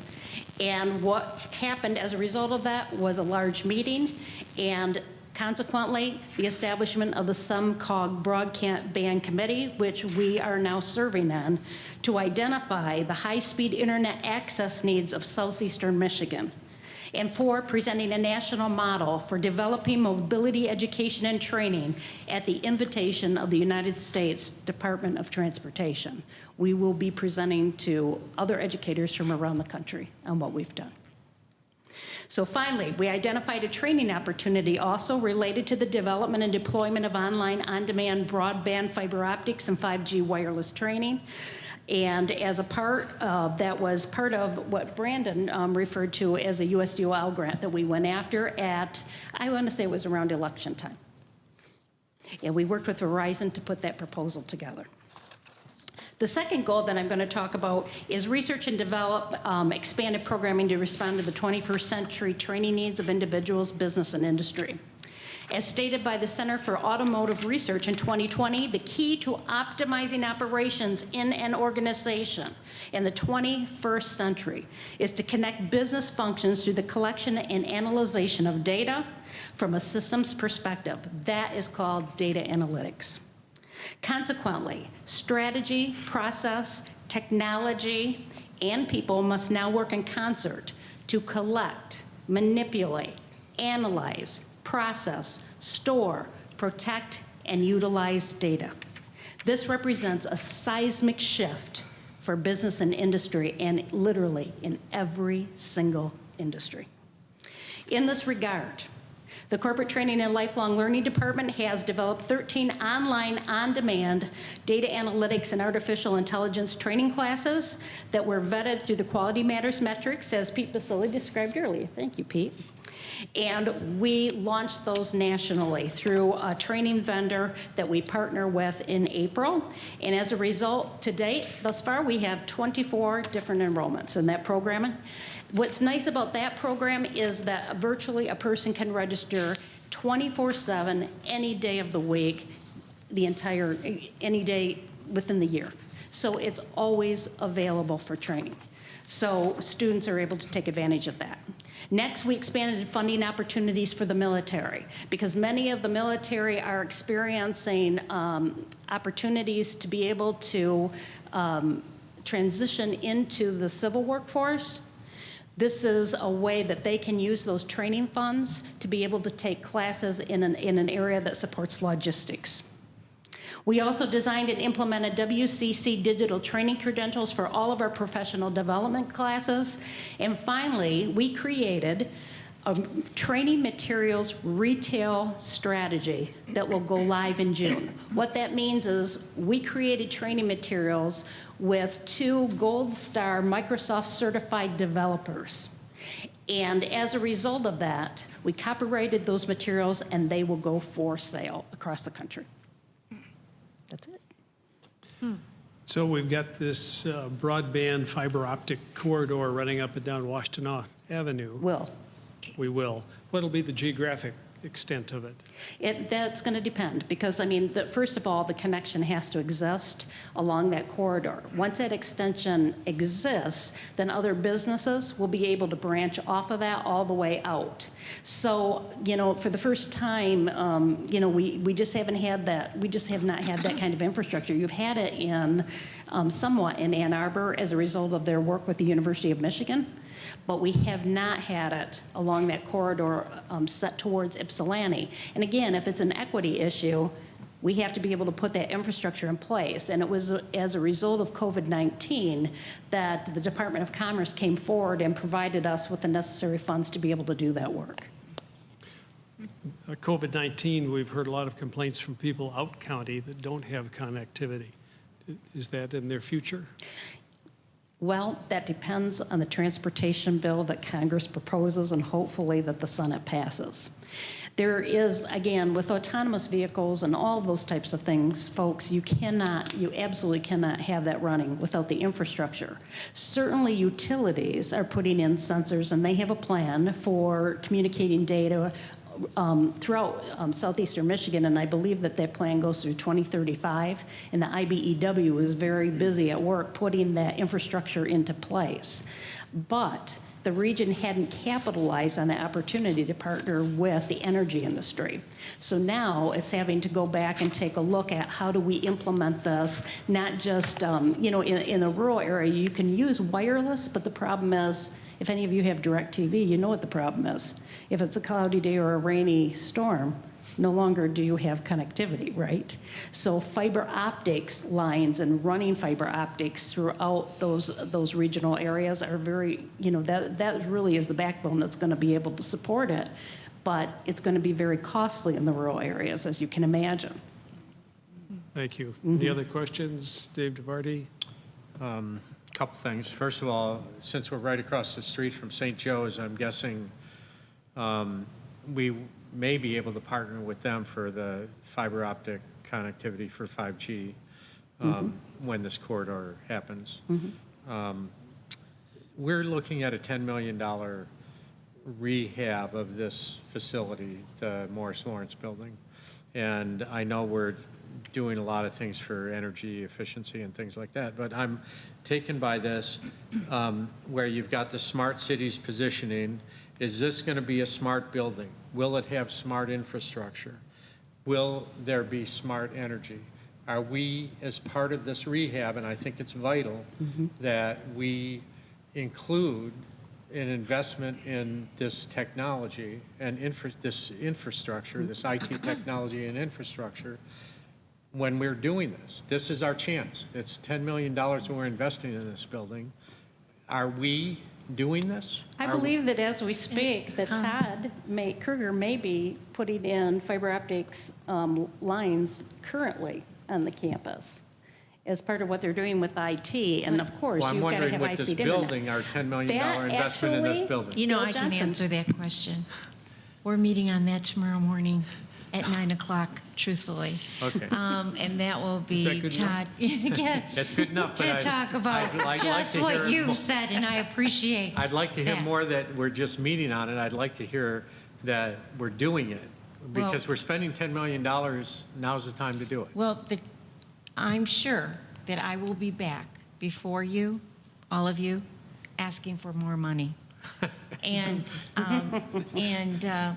yeah. Okay. And to Dr. Blanca's point, we've looked at and we've been discussing creating a livable campus with regard to a livable kind of environment as a smart environment, because we are a closed loop environment. So certainly we have the opportunity to do that. Thank you. Any other questions? Thank you. Good job, Michelle. Great Thank you. content. EVP Johnson, welcome. Greetings. Before going on to priority 7 to respond to Trustee DeVarty on smart energy, so this building, all the building automation systems, all the lighting systems will be smart based. So the controls will be state of the art for that. And hopefully there'll be IT, smart IT in here. And as President Blanca says, we have a visioning meeting tomorrow morning. So Okay. looking forward to that. Priority 7, funding and resources. So AVP Snyder and I will highlight a couple of goals for the trustees. The first relates to carbon neutrality goals for the college and our efforts to accelerate that and make strong progress by 2030. Next slide. Thank you, Julie. So as the board might know, the college has had a strong support for sustainability, reducing our carbon neutral footprint here. We have a goal that's about 7 years old, that by 2060 will be carbon neutral. This graph here shows that in 2018, the greenhouse gas emissions of the college, of which 38% come from the fossil fuel generation for electricity, and then 30% for student commuting, and then about 22% for natural gas. Our focus for this year was the biggest slice of that pie, for electricity. And really, our focus was in two prongs. One, how do we drive energy consumption down on the electric side? And then secondly, what yet remains of electric consumption to make sure that we find a way to source that through renewable power sources as opposed to fossil fuel. And the board knows from our prior meeting that we have built under the leadership of AVP Craig Wibstock and his team a very strong plan to reduce 20% of our electric consumption over the 10-year period that ends in 2030. So that's a real big piece of the puzzle, is to drive down the overall electric consumption. The second part of that goal is whatever left is that we source that from renewable power sources, and the board has before tonight a contract with DTE Energy for their My Green Power contract. And over a 7-year period, starting in 2023 through 2030, by 2030, 100% of our remaining electric consumption will be sourced through renewable power sources. So as a college, 38% of our greenhouse gas emissions footprint would have been eliminated by 2030. But that's not enough. Next slide, please. So our focus for next year will then be to focus on both student commuting and then natural gas. Now, natural gas is a little tougher. A lot of our uses of natural gas surround our boilers, both for heat and also as it relates to hot water. There are really two ways to attack that problem. One is to convert all our natural gas boilers to electric, and that's in addition to also conserving energy. But putting that aside, because that is our top line goal, is to look at that. They're costly to put in, but they do have a payback, and that payback is both in operational costs, a lot less maintenance with electric boilers versus gas boilers, and secondly, of course, because of its impact on the environment. The second, which the utility companies are focusing on, knowing that natural gas consumption does have greenhouse gas impacts, they're looking for offsets. So for instance, with DTE and their programs on the natural gas side, is that they're starting to build out forests.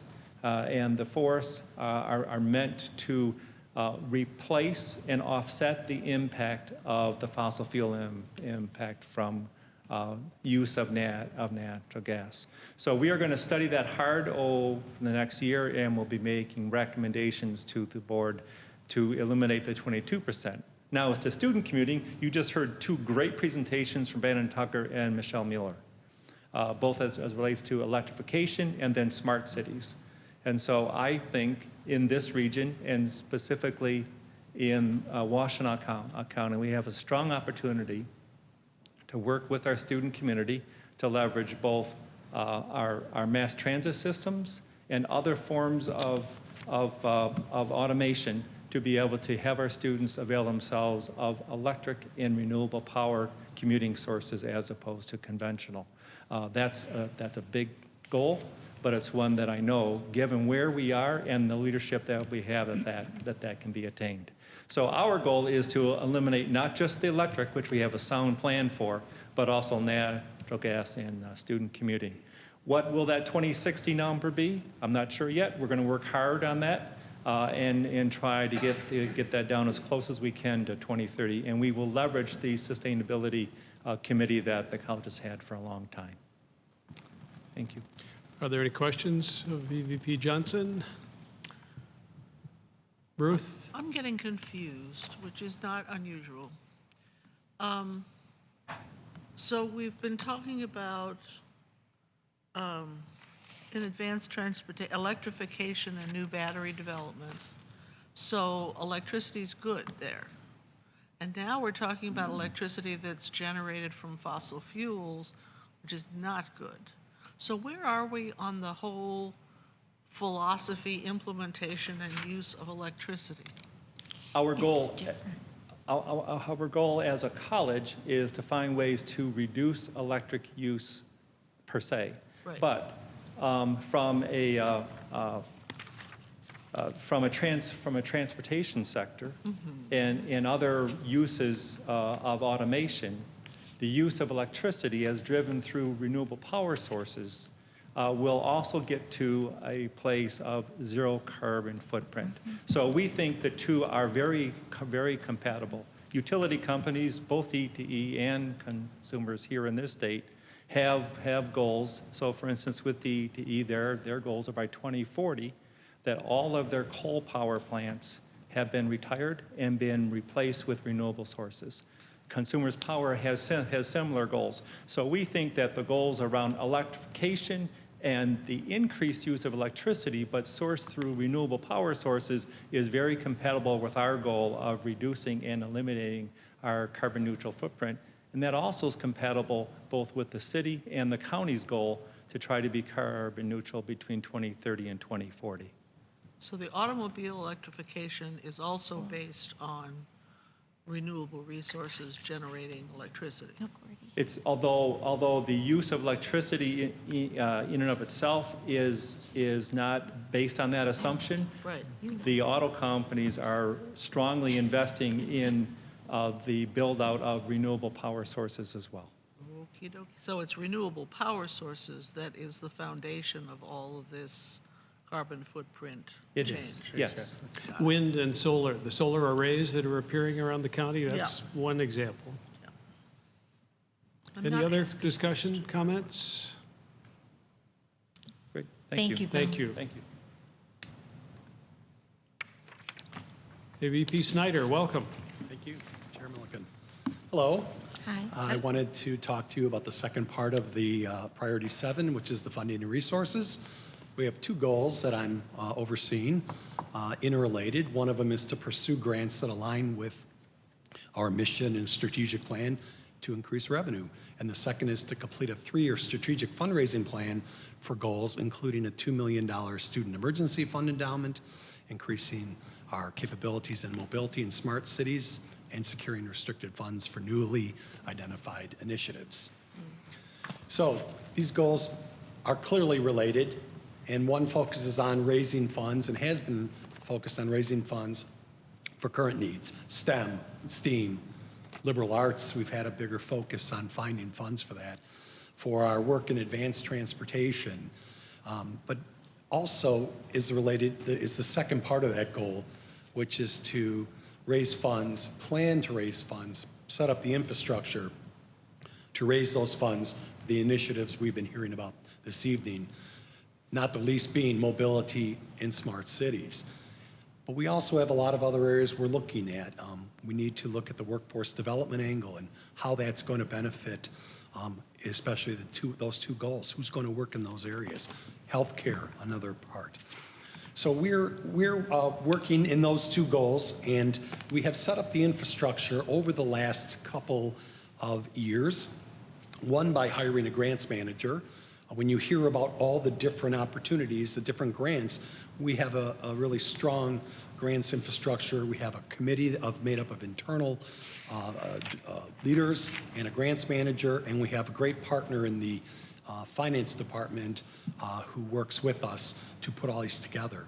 So I'm going to start off with a brief overview of grant activities and outcomes, but I wanted to let you know that I'll be making a more in-depth report on all grant activities later this year, as I usually do. Over the past year, we've been working with the college to submit proposals for programs that are existing and being planned to all manners of sources of funding, whether it be the federal government, state government. There are some local opportunities too with the county, private foundations, some quasi-public public foundations, organizations, individuals. And as you've heard tonight, grant funding is a growing part of what we're doing. We need to find grant. Trustee DeVardi mentioned what Peter Leskovich was talking about. We need to find a way to support that growing infrastructure for esports, but so many different areas. And we're going to put these plans together to do just that. Over the past year, though, we've still had our nose to the grindstone in a big way, and we managed over 50 different proposals and applications that went in to a variety of sources that were vetted so we could get the biggest bang for our buck. The right proposal to the right place for the right amount of money for the right purpose was what we're really focused on. And great partners the people behind me that have helped on the grant committee to make sure they bring needs, the viable needs forward, has really helped inform the way we go out for grants now.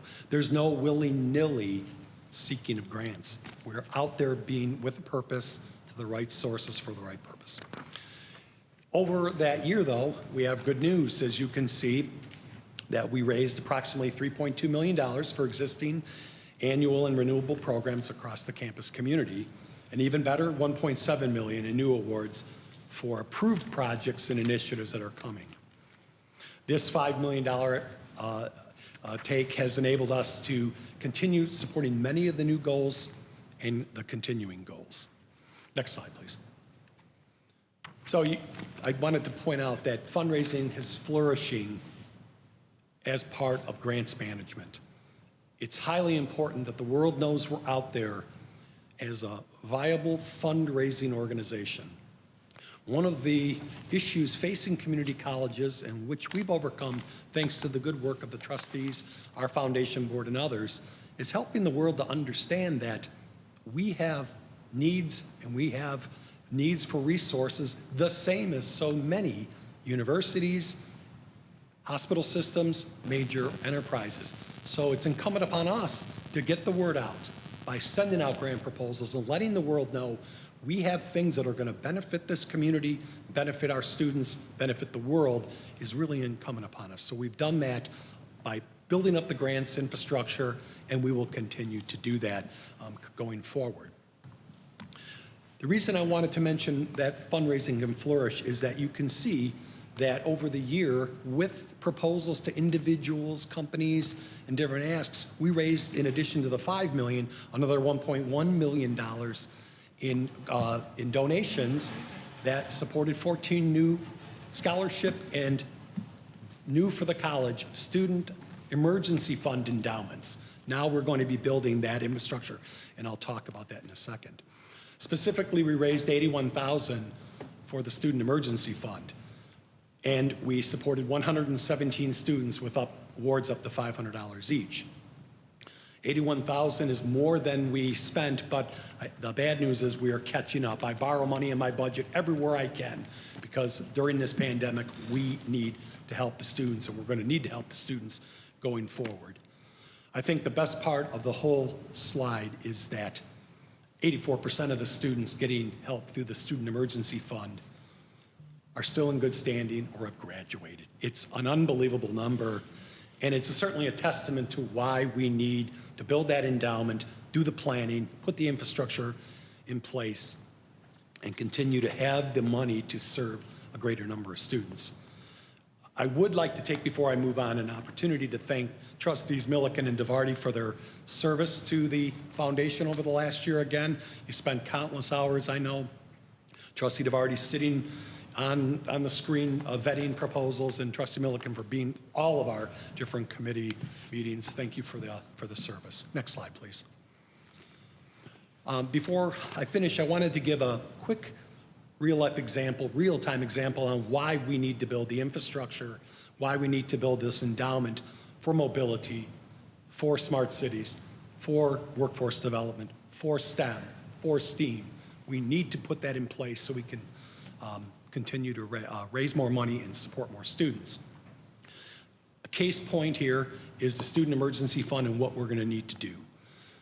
We would need to raise $2 million over the next few years to allow us to have interest or gains of $100,000 per year. That's a 5% earning, which is typically done for public foundations like ours. That means we can do a couple of things. We can open up the promotion of the Student Emergency Fund far and wide. Right now, it is incumbent upon faculty, staff, counseling department, and those that are in the know that find it to apply to us. That doesn't feel good to us. We're helping hundreds of students, but we could help thousands of students if we could put this in place. So we're going to work hard to build this endowment so we can know that a sustainable amount of money is available, and if that works, we continue on pressing forward. So that is an example of that, why we need to do the planning, that second goal, and what we plan to do with that money once it's raised. Thank you. Any questions? Questions of Phil and the foundation business? As we know, Phil, Dr. Jim Peggs is chairing the nominating committee at the Washtenaw Community County Foundation, and we will soon have a new handful of trustees, directors, excuse me, joining the foundation board. So we look forward to your being able to announce what kind of new strength you'll have on the board. I have a quick question. On this emergency fund endowment, which I am very strongly supportive of, and I want to commend you on what the fund has been able to do so far. I think it really has helped individuals to stay in school and to get their certificates and degrees. Has that endowment started? Have you started building that already? We have. We are approximately at $250,000 without even announcing. So We've you're been doing a little that over- silently and have put together $250,000 already that's been segmented for that purpose. Okay, great. So you're more than 10% of the way. We are, and we haven't made any asks. We've been just working individually with people. And then will there be like a campaign, an endowment campaign, and when do you expect that to launch? That will launch in the fall, and we are in the process of building a board, a campaign board. I have already recruited 2 people, one of them who provided her own $10,000 donation to the emergency fund, plus arranged for a community group called the 100 Women of Washtenaw to give a $20,000 gift. So, and that's not included in that endowment, but she is going to help us go out and go to the community. We'll be talking with our development committee on the board soon, and a campaign will run over several years. Great, thank you very much. Any other questions, comments, President Blanca? Thank you, Phil. Thank you. Brandon Tucker is going to come back and share some more wisdom with us, please. Our final strategic priority that we'll discuss tonight is around visibility and branding partnerships in community engagement and development. We have 3 goals, one of which EVP Hearns will speak on, around positioning the college as a destination for STEAM education, in alignment with our mission and student community needs to develop strategic partnerships that enhance enrollment, student success, and fundraising. And then finally is to engage strategically with local communities, especially to address particular areas of access. Next slide. As we mentioned to the board back in February, I believe, we have really done some significant work at rebranding our focus at Park Ridge and Harriet Street. For over 2 decades, we've done some phenomenal work, but what we really wanted to do was not to segment the work we do by building, but to look at what is the function that the community needs. So we rebranded that work into what we're calling the Department of College and Career Readiness, knowing that we have a responsibility within this space to affect the children that we serve at those 2 centers, but also those adults, and getting them into careers in which they can make not just a decent living, but a good living. We launched, as you heard earlier this year, the YCS Learning Lab, in which we were the first learning lab where we provided a safe place for students to come and to learn, have access to internet, but then also to be able to have a hot meal, which many of these students did not have access to in their own home. But through the great partnerships with our community from both government and private donors, you'll see on your screen really the remaking of Park Ridge. So we received around $70,000 from a number of partners, Washtenaw County, the city of Ypsilanti, the Barfield Family Foundation, to really renovate the interior of Park Ridge. So when students come in a much more limited capacity in the summer for summer camp, they really are going to see a new space that they can be proud of. But be in recognition of the work and the rebranding that we've done, we received $60,000 from Washtenaw County to specifically focus on helping parents, helping caregivers, and help students with the digital divide. Knowing that while in the fall, many K-12 districts are going back, there's going to be a lot more work that's done virtually. And we found that a lot of our parents and those caregivers, those grandparents, those aunts, those uncles, did not understand Google Learning. So we're going to be providing some training to them and being able to really upgrade the infrastructure at Park Ridge from a technological perspective. But a surprise gift happened 3 weeks ago. We got an email, it was unsolicited. The Ann Arbor Community Foundation African American Endowment Fund gave us $25,000 with no requirements. They said, we want to support the good work that you've done. Use it however you want. So we're going to be really repurposing that money for our summer camp, which is going to be an immersive learning experience where students are going to come, have access to licensed teachers, but then also be exposed to educational opportunities that they traditionally would not be able to do. Next slide. From a partnership with industry perspective, in the midst of a pandemic, there were still talent needs. So we held 2 talent collaboration series with industry and our faculty and leadership at the table, all on Zoom, and we asked industry to come in, tell us what are your emerging needs? Where do you see your industry going? Where are your pain points? And what we found from a cybersecurity perspective and from a long-term healthcare perspective, they had hundreds of jobs in the Washtenaw County region that they could not fill. Well, us as a community partner, we stood up a training boot camp for cybersecurity professionals, 10 weeks, 15 students went through that boot camp with the end result of a employer partner, 2 of them, that guaranteed an interview. And now they're cycling through with at least half of them receiving all their certifications and are now ready for interviews, and the other half, which will be prepared in the next 30 days. But then in June, in partnership with our health sciences academic department, we're developing a long-term healthcare worker training that will be fully funded by the employer in partnership with Michigan Works. They have 250 open positions. We're going to have a boot camp of 20, and they're asking for that to happen. They wish every month, but from a capacity perspective, probably 3 or 4 times over the next year.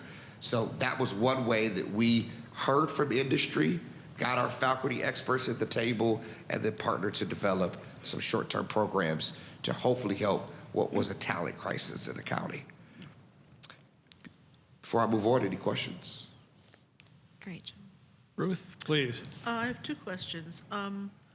Could you say more about the Department of College and Career Readiness? Is that here, or is it there, or is it everywhere?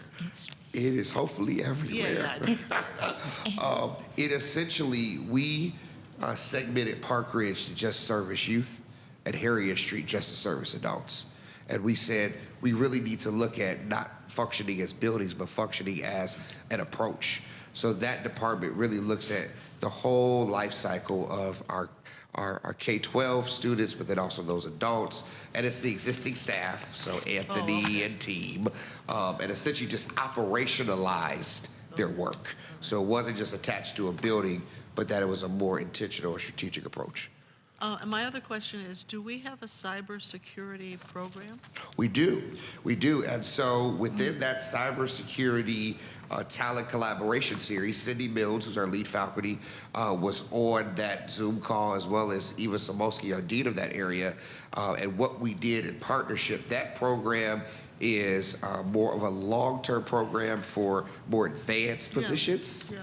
This gives them the basic skills to basically walk in the door and maybe serve as a help desk, and then with the goal that they will be able to transition to the certificate or associate's degree program. Right. That seems to be a real need these days. Yes. So gets them in the door around $40,000 a year after 10 weeks of training.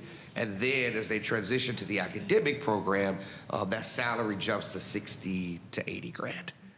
Thank you. Yep. Any other comments, questions? Well, may I?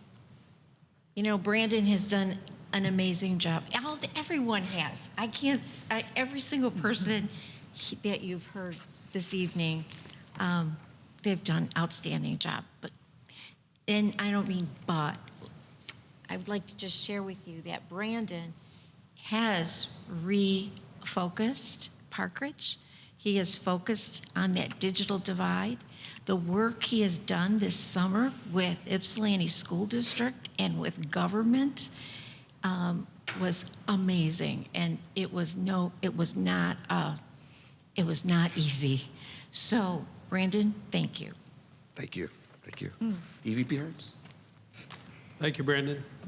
EVP Hearns, welcome. Hello. I get the last two slides tonight. And so I'm just going to talk a little bit about really some synergy that we brought together in regards to working with marketing and focusing our marketing efforts on, the programs, academic programs that we do very well. So marketing had a goal of really extending the visibility and branding around our STEAM offerings. And then one thing to highlight there is that like Free College Week, we had a virtual STEAM week with 479 attendees and full classes from the local high schools attend that program. From a marketing standpoint, we had in the last year 29 STEAM-focused stories and on the record. We had 138 STEAM-based organic social media posts, and we had 357 impressions online talking about Washtenaw Community College and STEAM. We also had 267 earned media stories and visibility of things that were retweeted or shared on social media at least 1,700 times. So we really did position a college as a leader in STEAM education this year, and it was something that we did very, very intentionally. Next slide. And then this last one is just an extension of the work that Brandon talked about in regards to visibility and branding and outreach. It is really a joy to have these beautiful pictures showing here of a wonderful project that was led by our fine arts faculty called Our Layers of Identity. And it was just a fantastic community outreach partnership. The program required that people can come to campus and in local businesses in Ypsilanti, and we gave out 500 art boxes where people went home, they did art projects, they reflected on their mental state and how they were thinking and feeling as it relates to COVID-19.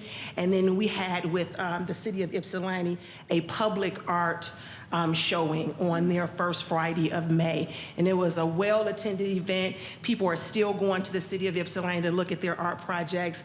And it really just highlights the great artwork that we do here at the college. Our band was there, our dean was there. You'll see pictures of them as well. And it was a really wonderful event led by our faculty. And those are our last two slides. And it's a good way to wrap up our strategic plan presentation. Ruth Hatcher, question?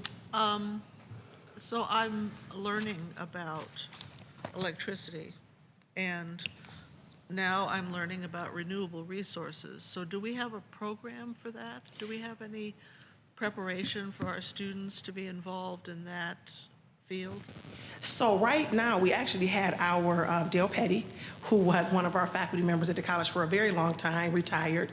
And we are, right now, we have a posting for an electrical job, and we are revisioning what that looks like as it relates to what the needs are with autonomous vehicles and with sustainability and energy and what those skills need to be.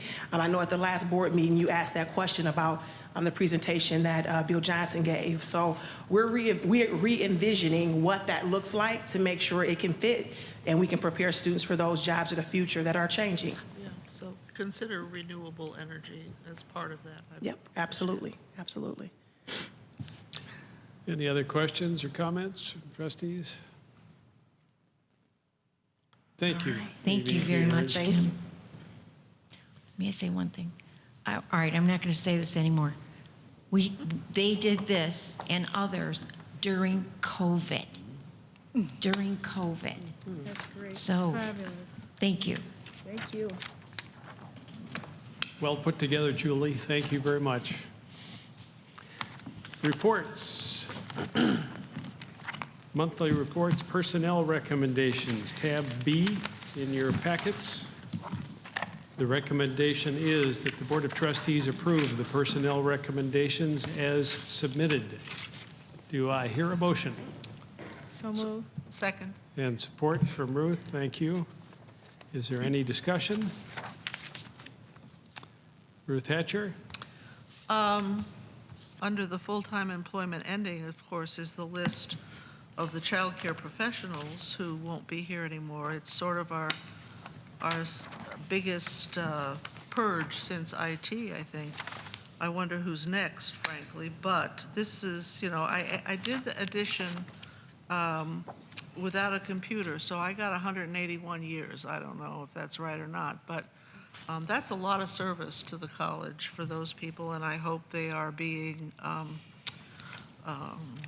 treated well as they leave the school. And my second question has to do with the marketing manager, the new full-time hire. Is that for credit marketing rather than non-credit marketing? Yes, okay, and reporting to you. Yeah, right, Berkeley. I can't tell who you are, so. Okay, thank you very much. I'd just like to particularly thank those child care professionals who worked for a very long time, especially in a time when, you know, child care has become a real problem in our country.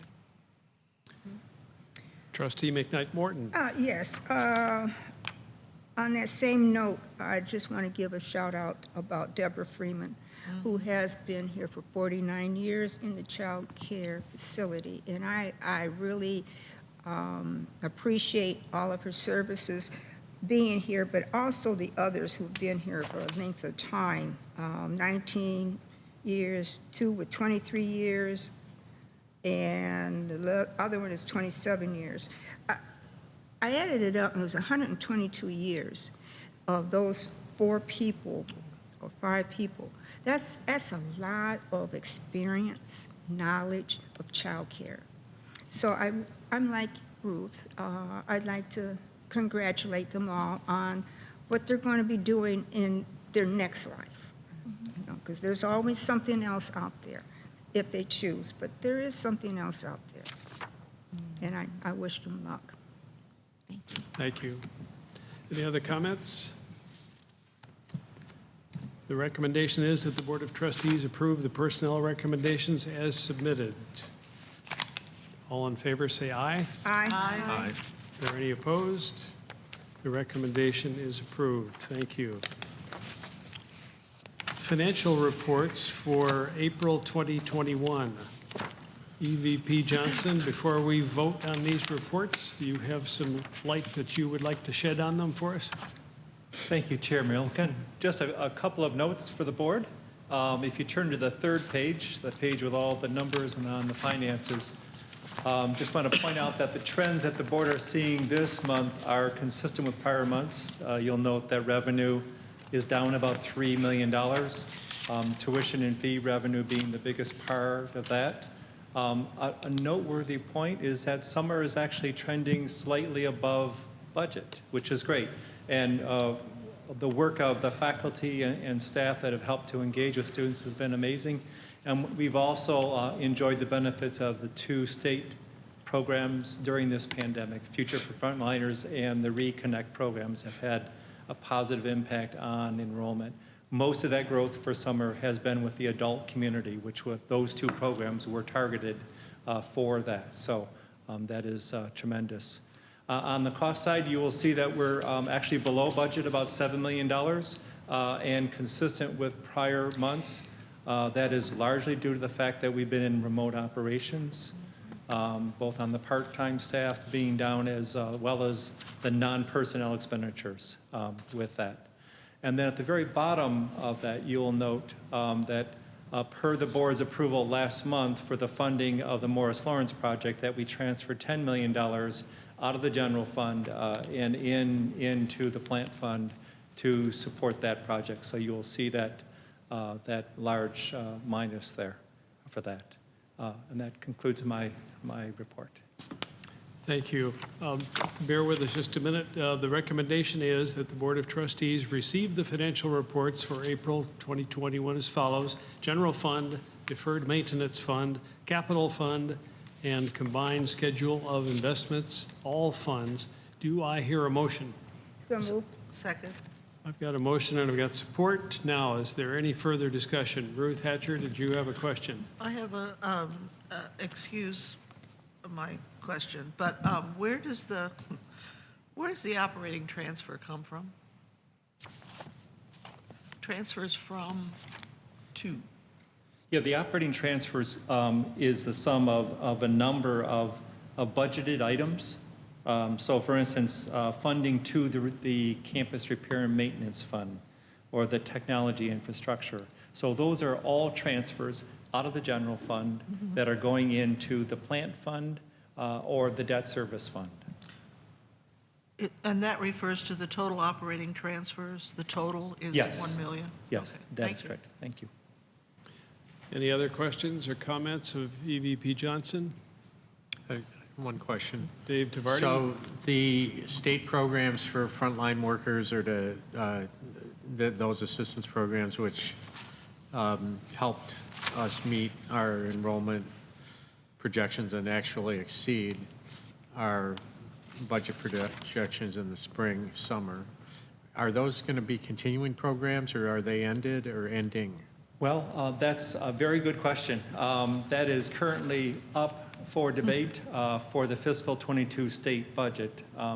There is currently a recommendation by some of the legislators that the funding end on October 1st, which would have an impact to our students for continuation and completion of their programs.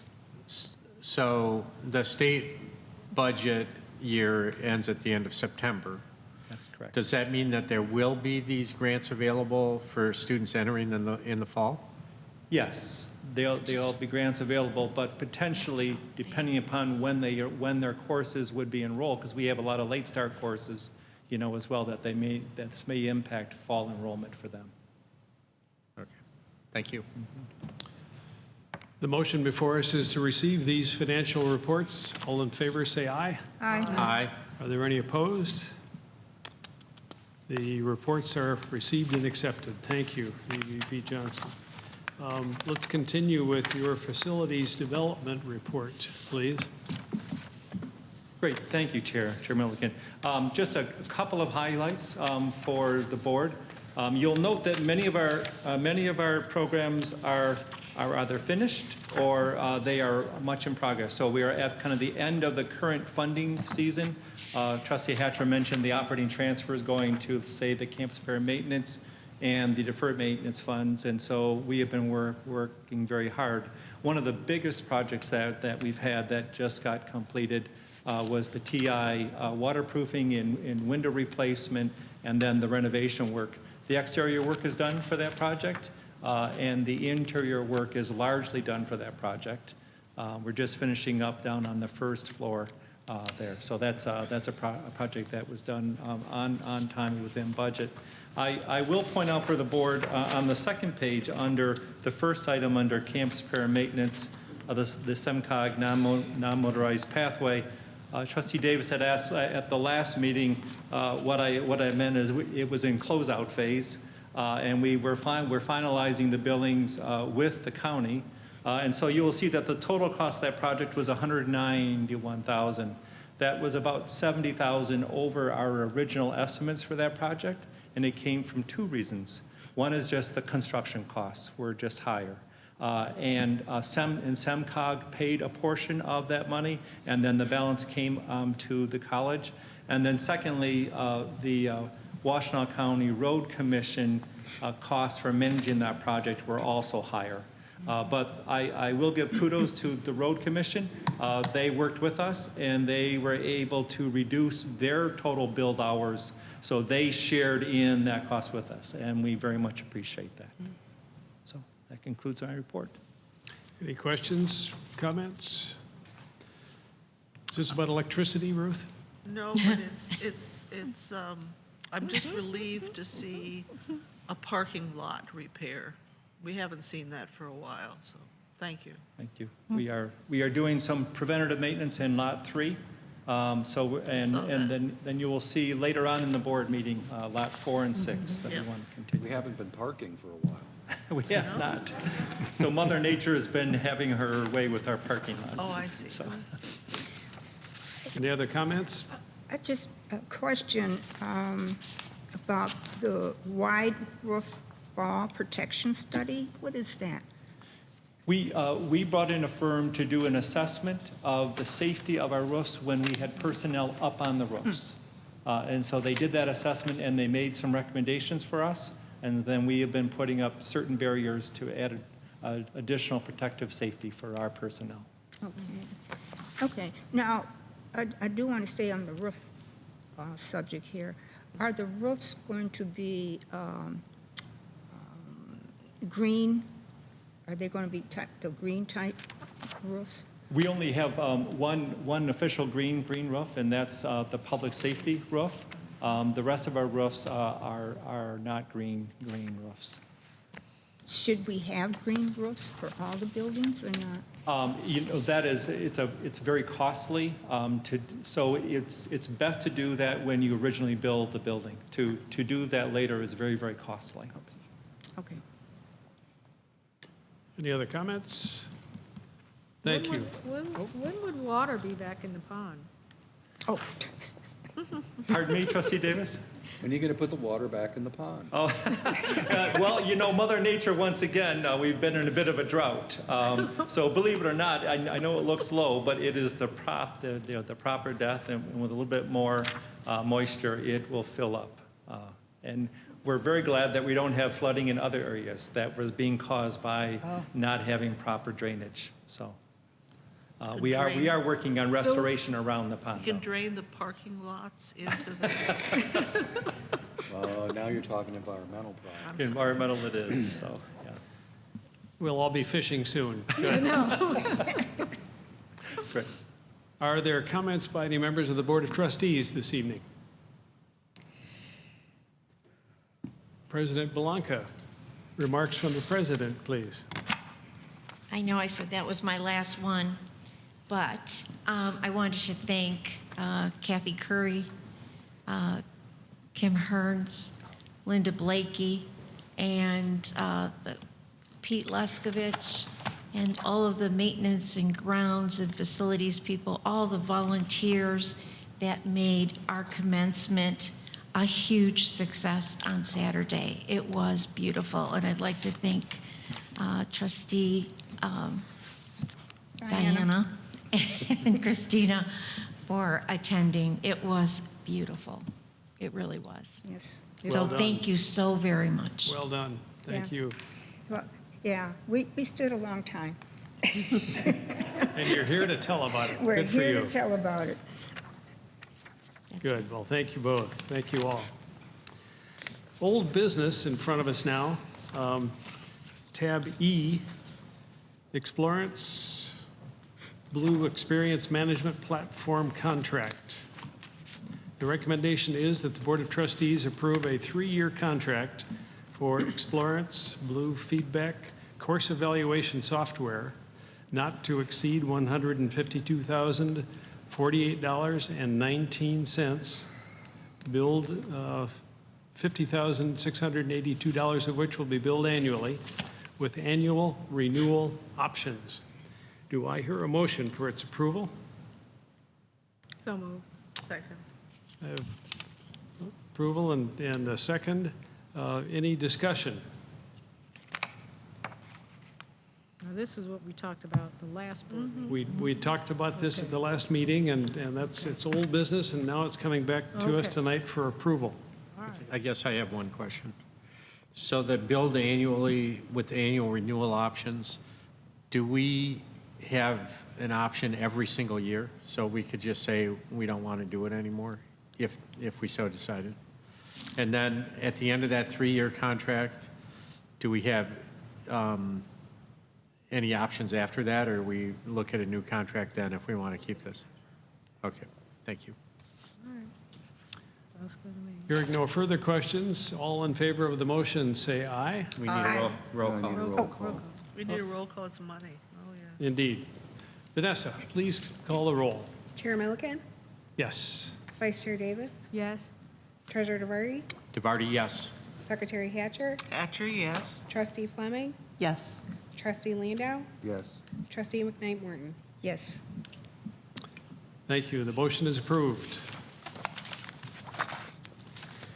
Next, award of dining services contract.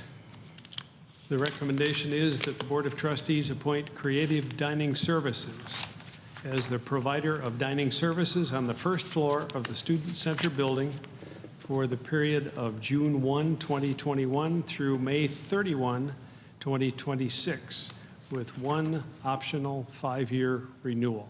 So moved. DeVarty moves. And support Second. from Trustee Davis. Thank you. Is there any discussion?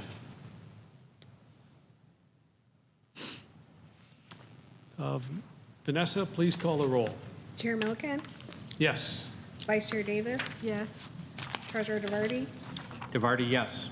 Secretary Hatcher, Yes. Trustee Fleming, Yes. Trustee Landau, Yes. Trustee McKnight Morton. Yes. The motion is approved. Thank you. DTE My Green Power Contract, tab G in our packets tonight. The recommendation is that the Board of Trustees approve a 10-year contract with DTE Energy to purchase renewable electric power through DTE's My Green Power Agreement commencing in 2023 with terms and provisions as outlined to the Board of Trustees. Do I hear a motion, please? So move. Trustee Davis, thank you. Support. Support for Trustee McKnight Morton. Thank you. Is there any discussion?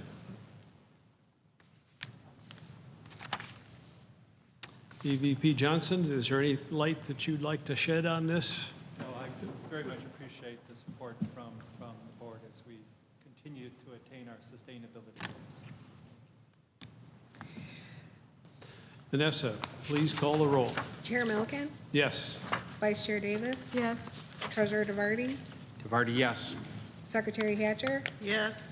Trustee Fleming, Yes. Trustee Landau, Yes. Trustee McKnight Morton. Yes. The motion is approved. Thank you. Next, tab H in your packets. The recommendation is that the Board of Trustees approve the 2021-2022 budget plan as submitted. Do I hear a motion? So move. And support? Second. Thank you. Trustee Davis. Is there any discussion? One point. Trustee DeVarty. I want to thank this college staff for doing so well during the last year with the COVID situation, and I know we were able to reduce expenditures. Also want to thank the staff for bringing forward in continued respect and thanks to the generous taxpayers in our county holding the line on our tuition rates again this year. I think it's speaks loudly that the voters voted so strongly in support of our millage, and I think one of the reasons they've done that is that we continue to offer great educational services and great other resources for use by county residents. And I think we show respect to them when we do everything we can to hold the line on our expenses and our tuitions. Any further questions? Seeing none, Vanessa, please call the roll. Chair Milliken, Yes. Vice Chair Davis, Yes. Treasurer DeVarty, DeVarty, yes. Secretary Hatcher, Yes.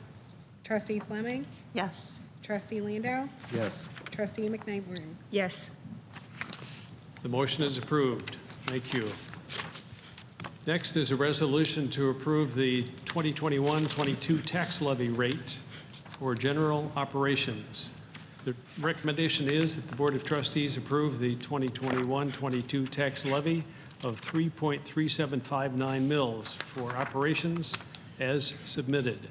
The 3.3759 mills will generate approximately $63,491. No. $63,491,587 of tax revenue.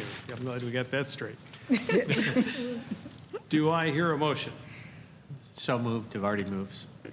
And support Second. from Trustee Davis. Thank you. Is there any discussion?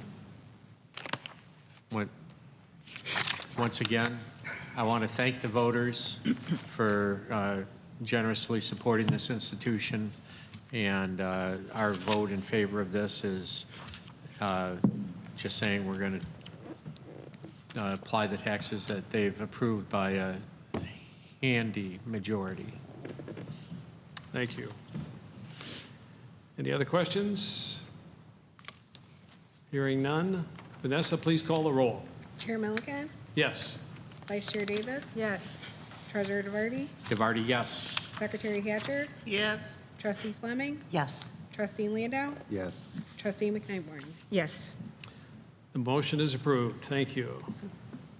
New business for discussion, Crane Liberal Arts Building roofing restoration. It's tab J, and EVP Johnson, can you give us some background on this, please? Thank you, Chair Milliken. This is the third project that we're bringing to the board. You'll note in your bid tally sheet, we actually had bid out 3 different roofs. This is the third one. This project, along with the next 2 that the board has in their packet, is in anticipation of the budget that you just approved, and we'll be using deferred maintenance money to continue to support our deferred maintenance projects. The LA roof was the largest of the 3 in terms of cost in areas that needed to be addressed, and Duke Roofing Company out of Ypsilanti was the lowest bidder for all 3. So thank you. Thank you. Any comments from anybody? Next matter of new business is business educational building entryway door replacements, tab K in your packets. Mr. Johnson? Thank you very much. We actually had bid this out about a year ago, and the bids were much higher than this, so we put a pause on it, let the construction industry settle down a bit, and we're pleased to bring to the board a contract with Kelvin Glass for $162,000. That is within our budget, and we will hit our timelines for a little later this summer for that. Any comments or questions on this matter? Parking lots 4 and 6 resurfacing, tab L in our packets tonight. Thank you. As Trustee Hatcher said, we are back in the parking lot business in restoration. We are doing Lot 4 and also the second half of Lot 6. We did Lot 6 last year. We had three bidders on it. Actually, we had 4. One of them did not attend the mandatory site visit, so we had three bidders on it. And so we are recommending that we go with Nagel. And so Nagel was not the lowest bidder. I'll just point that out to the board. We have many factors that we take into account when looking at the quality of our bids. And one of those factors is the most qualified workforce. And so we have a responsible contractor form that asks a lot of information about our bidders, including their workforce and their commitment to training of their workforces. Nagel had the most rigorous training program as measured by a Class A apprenticeship program. And so we are pleased to make a recommendation for Nagel paving for this. Are there any comments from trustees on this business? Thank you. Thank you. We have an action item to take a look at. Revision to the 2021 schedule of monthly board meetings. The recommendation is that the Board of Trustees revise their 2021 schedule of monthly board meetings and hold the June meeting on June 18th, 2021 at 6 p.m. in Towsley Auditorium. 16th? 16th. What did I say? You said 18th. June 16th, correction. Thank you. June monthly meeting on June 16 at 6 p.m. right here at Towsley Auditorium. Do I hear a motion? So moved. And support? Support. We have a motion and support. Any questions? Vanessa, please call the roll. Actually, this would just be all in favor, I think, It's not money. not money. All in favor, say aye. Aye. Are there any opposed? The monthly meeting is so moved. Thank you. I move now to close the monthly meeting to go purposes of going into closed session. I'd like to entertain a motion to adjourn the meeting and go into closed session to discuss a personnel periodic evaluation. Do I hear a motion? So moved. Support. I've got motion and support. Vanessa, please call the roll. Chair Milliken, Yes. Vice Chair Davis. Yes. Treasurer DeVarty, DeVarty, yes. Secretary Hatcher, Yes. Trustee Fleming, Yes. Trustee Landau, Yes. Trustee McKnight Morton. Yes. The motion is approved. The meeting is closed. Thank you all for all of your patience tonight. Appreciate your contributions.